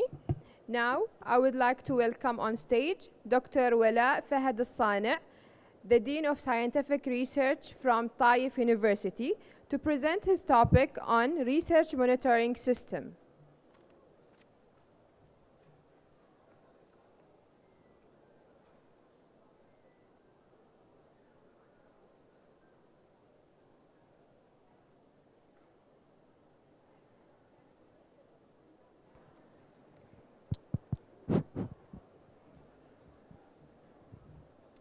Assalamu alaikum wa rahmatullah. I hope you can hear me. Thank you for coming today, and I would like to thank all the organizers for giving me this opportunity to share a story from Taif University, a case study from a university where we were able to turn a challenge to opportunity. If you know, like collecting research related data, it's very important for all the institutions, for accreditations, for academic ranking, for monitoring the scientific research sectors, for any high studies and institutions, very important. So right now, it's a challenge for all the universities in the world, not only in the Middle East, not only in Saudi Arabia, not only in Oman, everywhere. Collecting an accurate scientific research related data, it's very challenging. So what we were doing previously, we were collecting through surveys, through the department, through colleges. But at Taif University, we have looked at this challenge. We have put our expertise in IT, in computer science, in programming, and our expertise in scientific research, in databases, and we were able to invent something. We were able to invent an electronic platform. We called it Research Monitoring System. And I'm happy to present today an idea about our platform, a novel electronic platform that could help any institution around the world to monitor their scientific research progress. So let's, of course, why we have invented this, because we would like to have numbers. Numbers, by having numbers, we can evaluate our progress, okay? So what we can do with our platform, the Research Monitoring System, or RMS, we can, as I said, we can monitor our research progress, we can accurately follow and order our college department, we can have a look how the colleges and departments in our institution are doing in research based on numbers. We can use this system to able to guide us to join academic ranking, how we could join international ranking. We could also categorize our scientific publication. We could look what is the quality of our publications. Is it a good quality? Okay, maybe good in number, but is it a good quality? We can define our shares in our quartiles. We can even look and set our targets, okay? We can evaluate our researchers. We can look and do a benchmarking with other international and national institutions. So in our platform, we are using the two biggest databases in the world. The Web of Science and Scopus.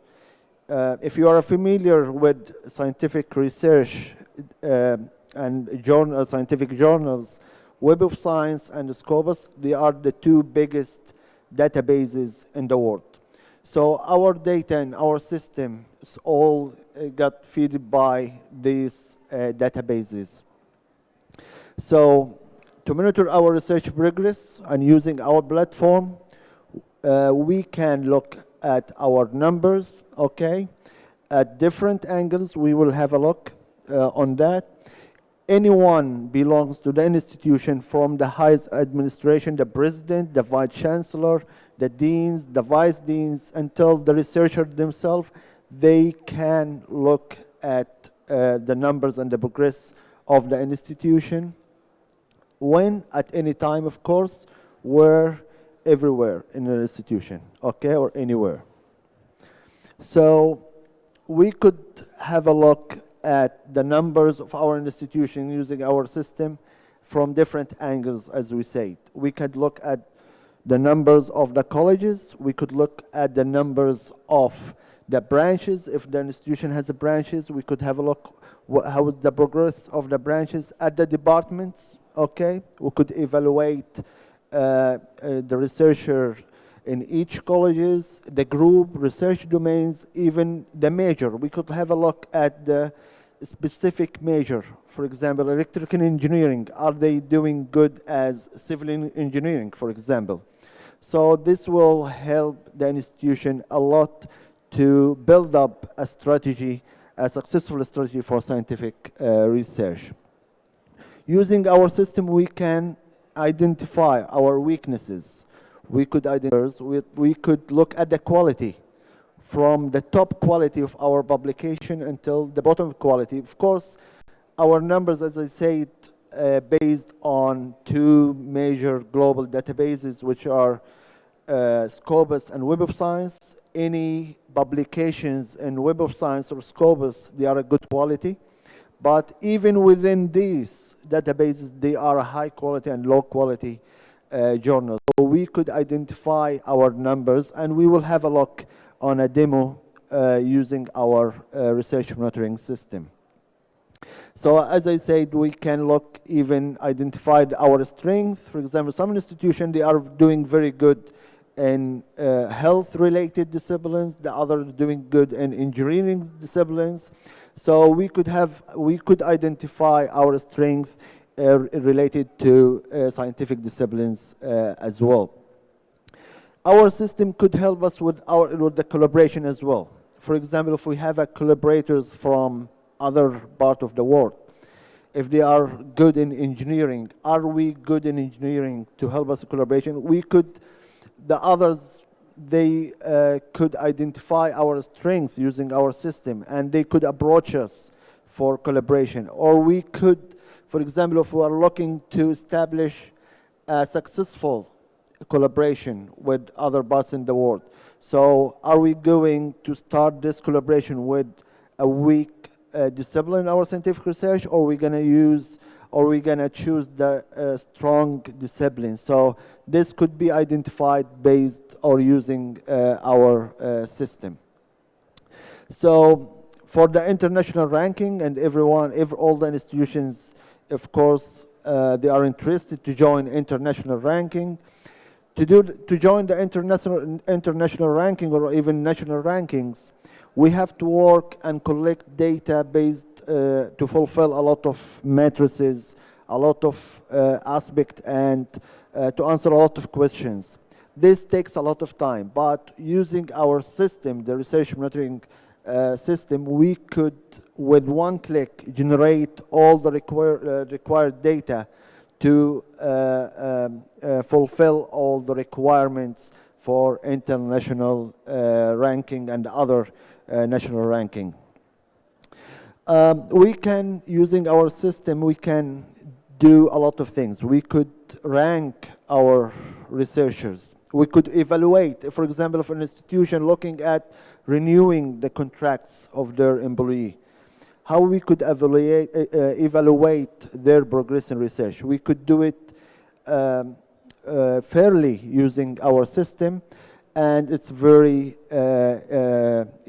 quick and straightforward. For funding, how we can allocate our funding, who should be funded, who shouldn't be funded, how we can make or guarantee that our funding is allocated to the best researcher or the researcher to develop. Using our system could help us with this as well.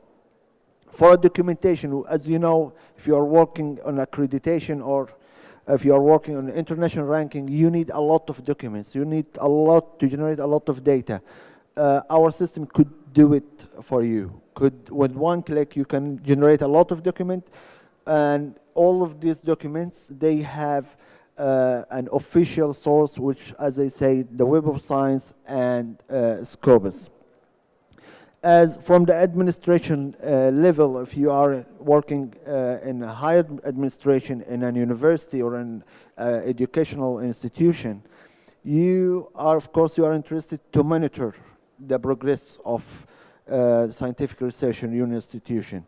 You would like to have an easy access from home, from work. With one click, you could have a look what colleges are doing over there, or what are the researchers are producing.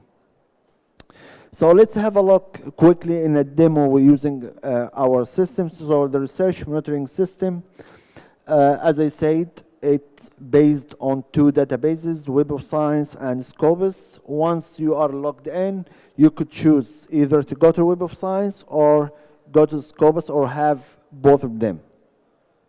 Of course, every staff in the institution, they have login data, special login data that's bound to the staff directory.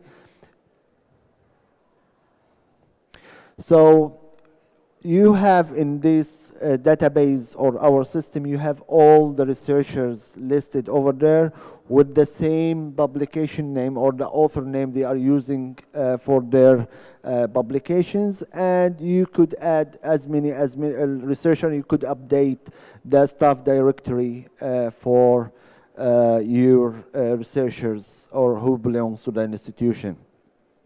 You could do a lot of options in our system. You could have it as a publication per staff directory. You could have a look on all the publications that belong from the year of establishment of the institution. You could have a look on all the publications. You could have statistics even, okay, with one click. You could you could use our system not only for publication, but as a staff directory for the human resources. You could click on the website of the staff, showing you not only publication, but with all the information. The staff number, date of birth, everything could be there. So this is an example how the numbers are showing in our system. You could see that the total number of the publication, you can see the numbers are divided based on the quartiles, okay?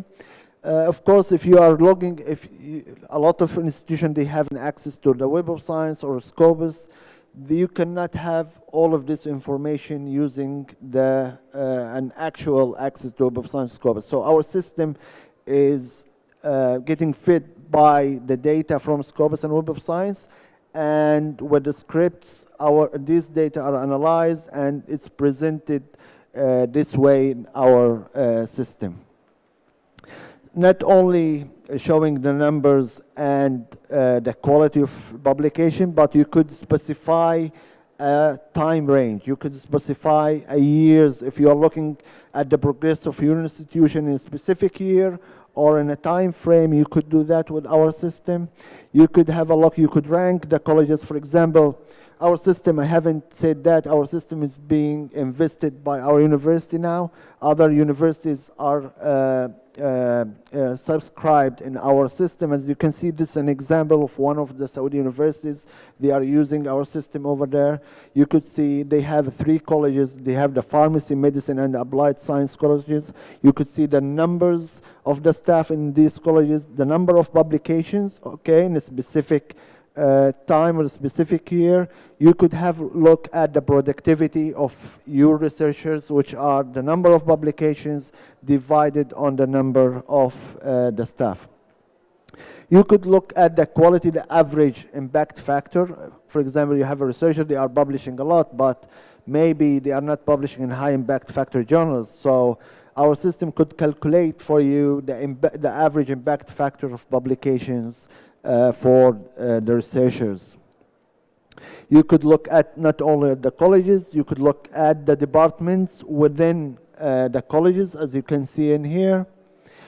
And this is the documentation, and this is the final slide. This is the documentation that could release or could be collected from our system with a single click on a single publication or a single author name, researcher name. You could have a lot of information with a proper documentation for accreditation and for international ranking. So this is pretty much an overviews or a summary of our system, the research monitor system. Please, if you are interested, just approach me and we could talk more about that. Thank you very much for listening and have a good day. Thank you.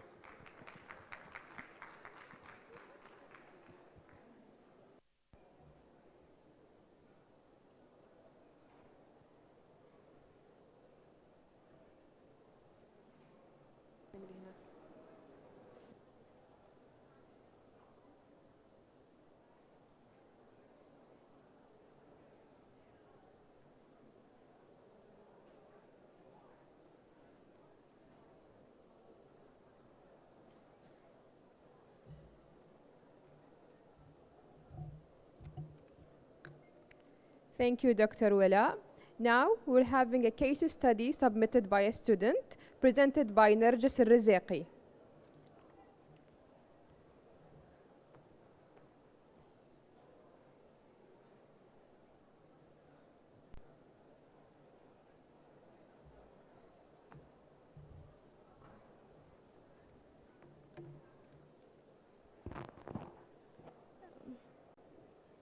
بسم الله الرحمن الرحيم. معكم الطالبة نرجس محمد الرزيقية، تخصص محاسبة وتمويل من جامعة الشرقية. اليوم سوف أتكلم عن منظومة ريادة الأعمال. منظومة ريادة الأعمال هي عبارة عن مجموعة من العمليات والإجراءات التي تهدف وتحفز ريادة الأعمال في بدء مشاريعهم الصغيرة وإدارتهم. ويهدف هذا النظام إلى تشجيع الإبداع والابتكار، وخلق بيئة مواتية لإدارة مشاريعهم الجديدة وزيادة من فرص نجاحهم. ويشمل هذا نظام ريادة الأعمال العديد من العوامل المهمة، ومن أهمها تحليل الأسواق، وأيضا جذب المستثمرين وإدارة الموارد البشرية. ويعد ريادة الأعمال جانب مهم في هذا الوقت الراهن. لوحظ كثيرا في دولة سلطنة عمان اهتماما بليغا في جانب ريادة الأعمال، لأنه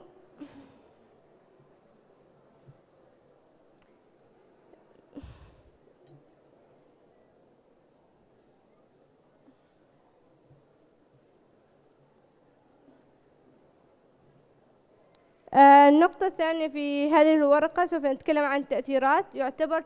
يعتبر تعزيز ريادة الأعمال عاملا رئيسيا في تعزيز الابتكار والتنمية الاقتصادية والنمو الاقتصادي، وذلك يؤثر على تحسين مستويات المعيشية من خلال خلق فرص العمل ودعم التنمية المستدامة في المناطق المحلية وتحسين القدرة التنافسية الوطنية. ثانيا، ريادة الأعمال تحقق أهداف التنمية الاقتصادية، أهداف التنمية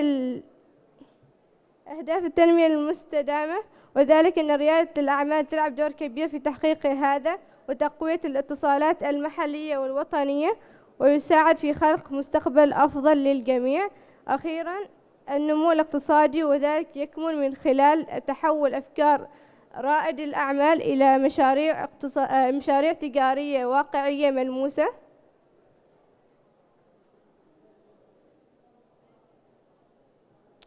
لريادة الأعمال يوجد العديد من العوامل، من أهمها السياسية واقتصادية وتكنولوجية وتنمية، واخترت في هذه الورقة أهم عاملين وهم البيئة الاقتصادية والثقافة الريادية. البيئة الاقتصادية يكمن ذلك عن طريق الضرائب والقوانين والدعم المالي والموارد البشرية. أما الثقافة الريادية فنحن رواد الأعمال نمتلك ثقافة ثقافة خاصة بنا مستقلة تشمل القيم والمعتقدات التي تساعدنا وتشجعنا على الابتكار والتطوير والمخاطرة على ذلك، وهذه الثقافة هي مفتاح نجاحنا في هذا الوقت. ولريادة الأعمال ينتج كثيرا منها، من أهمها التنمية الاقتصادية، فيساهم رواد الأعمال على خلق فرص العمل ونمو الاقتصاد ودفع الابتكار وزيادة الإنتاجية. أما النتيجة الثانية الابتكار والتطوير، فنحن رواد الأعمال هم المصدر الرئيسي للابتكار والتطوير، حيث نعمل على تطوير وإنتاج التقنيات الجديدة. ثالثا التنوع الثقافي، فالتنوع الثقافي في ريادة الأعمال أمر مهم جدا، فهو يساعد على صقل المواهب والمهارات والخبرات، المواهب والخبرات التي تشجعنا على الابتكار والإبداع، ولا نعتمد على ثقافة واحدة فقط. رابعا تحسين جودة الحياة، يأتي ذلك من خلال خلق فرص العمل، وأيضا تحسين الخدمة الاجتماعية وتقليل نسبة البطالة والفقر. أخيرا من نتائج التنمية المستدامة كما ذكرنا أنها تؤثر على ريادة الأعمال، وأنها تنتج أيضا يكمن ذلك عن طريق الشركات الجديدة التي تلعب دور كبير في تحقيق التنمية المستدامة باستخدام التكنولوجيا والابتكار لمعالجة قضايا اجتماعية واقتصادية وسياسية. وشكرا.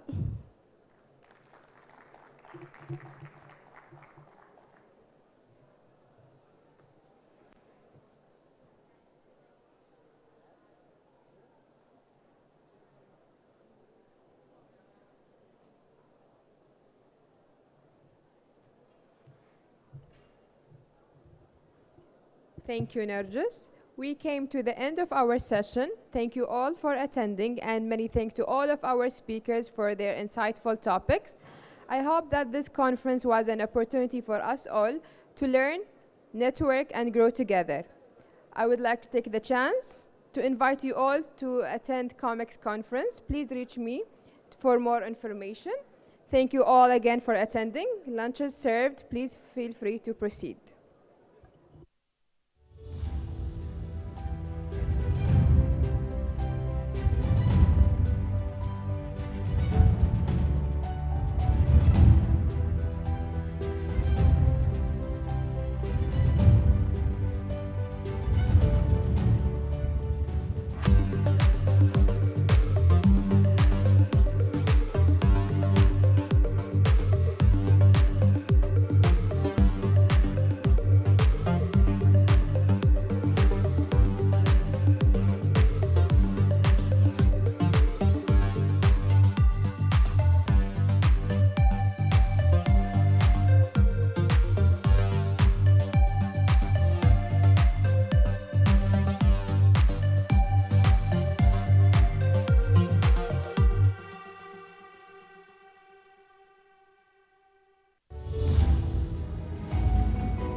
Bye.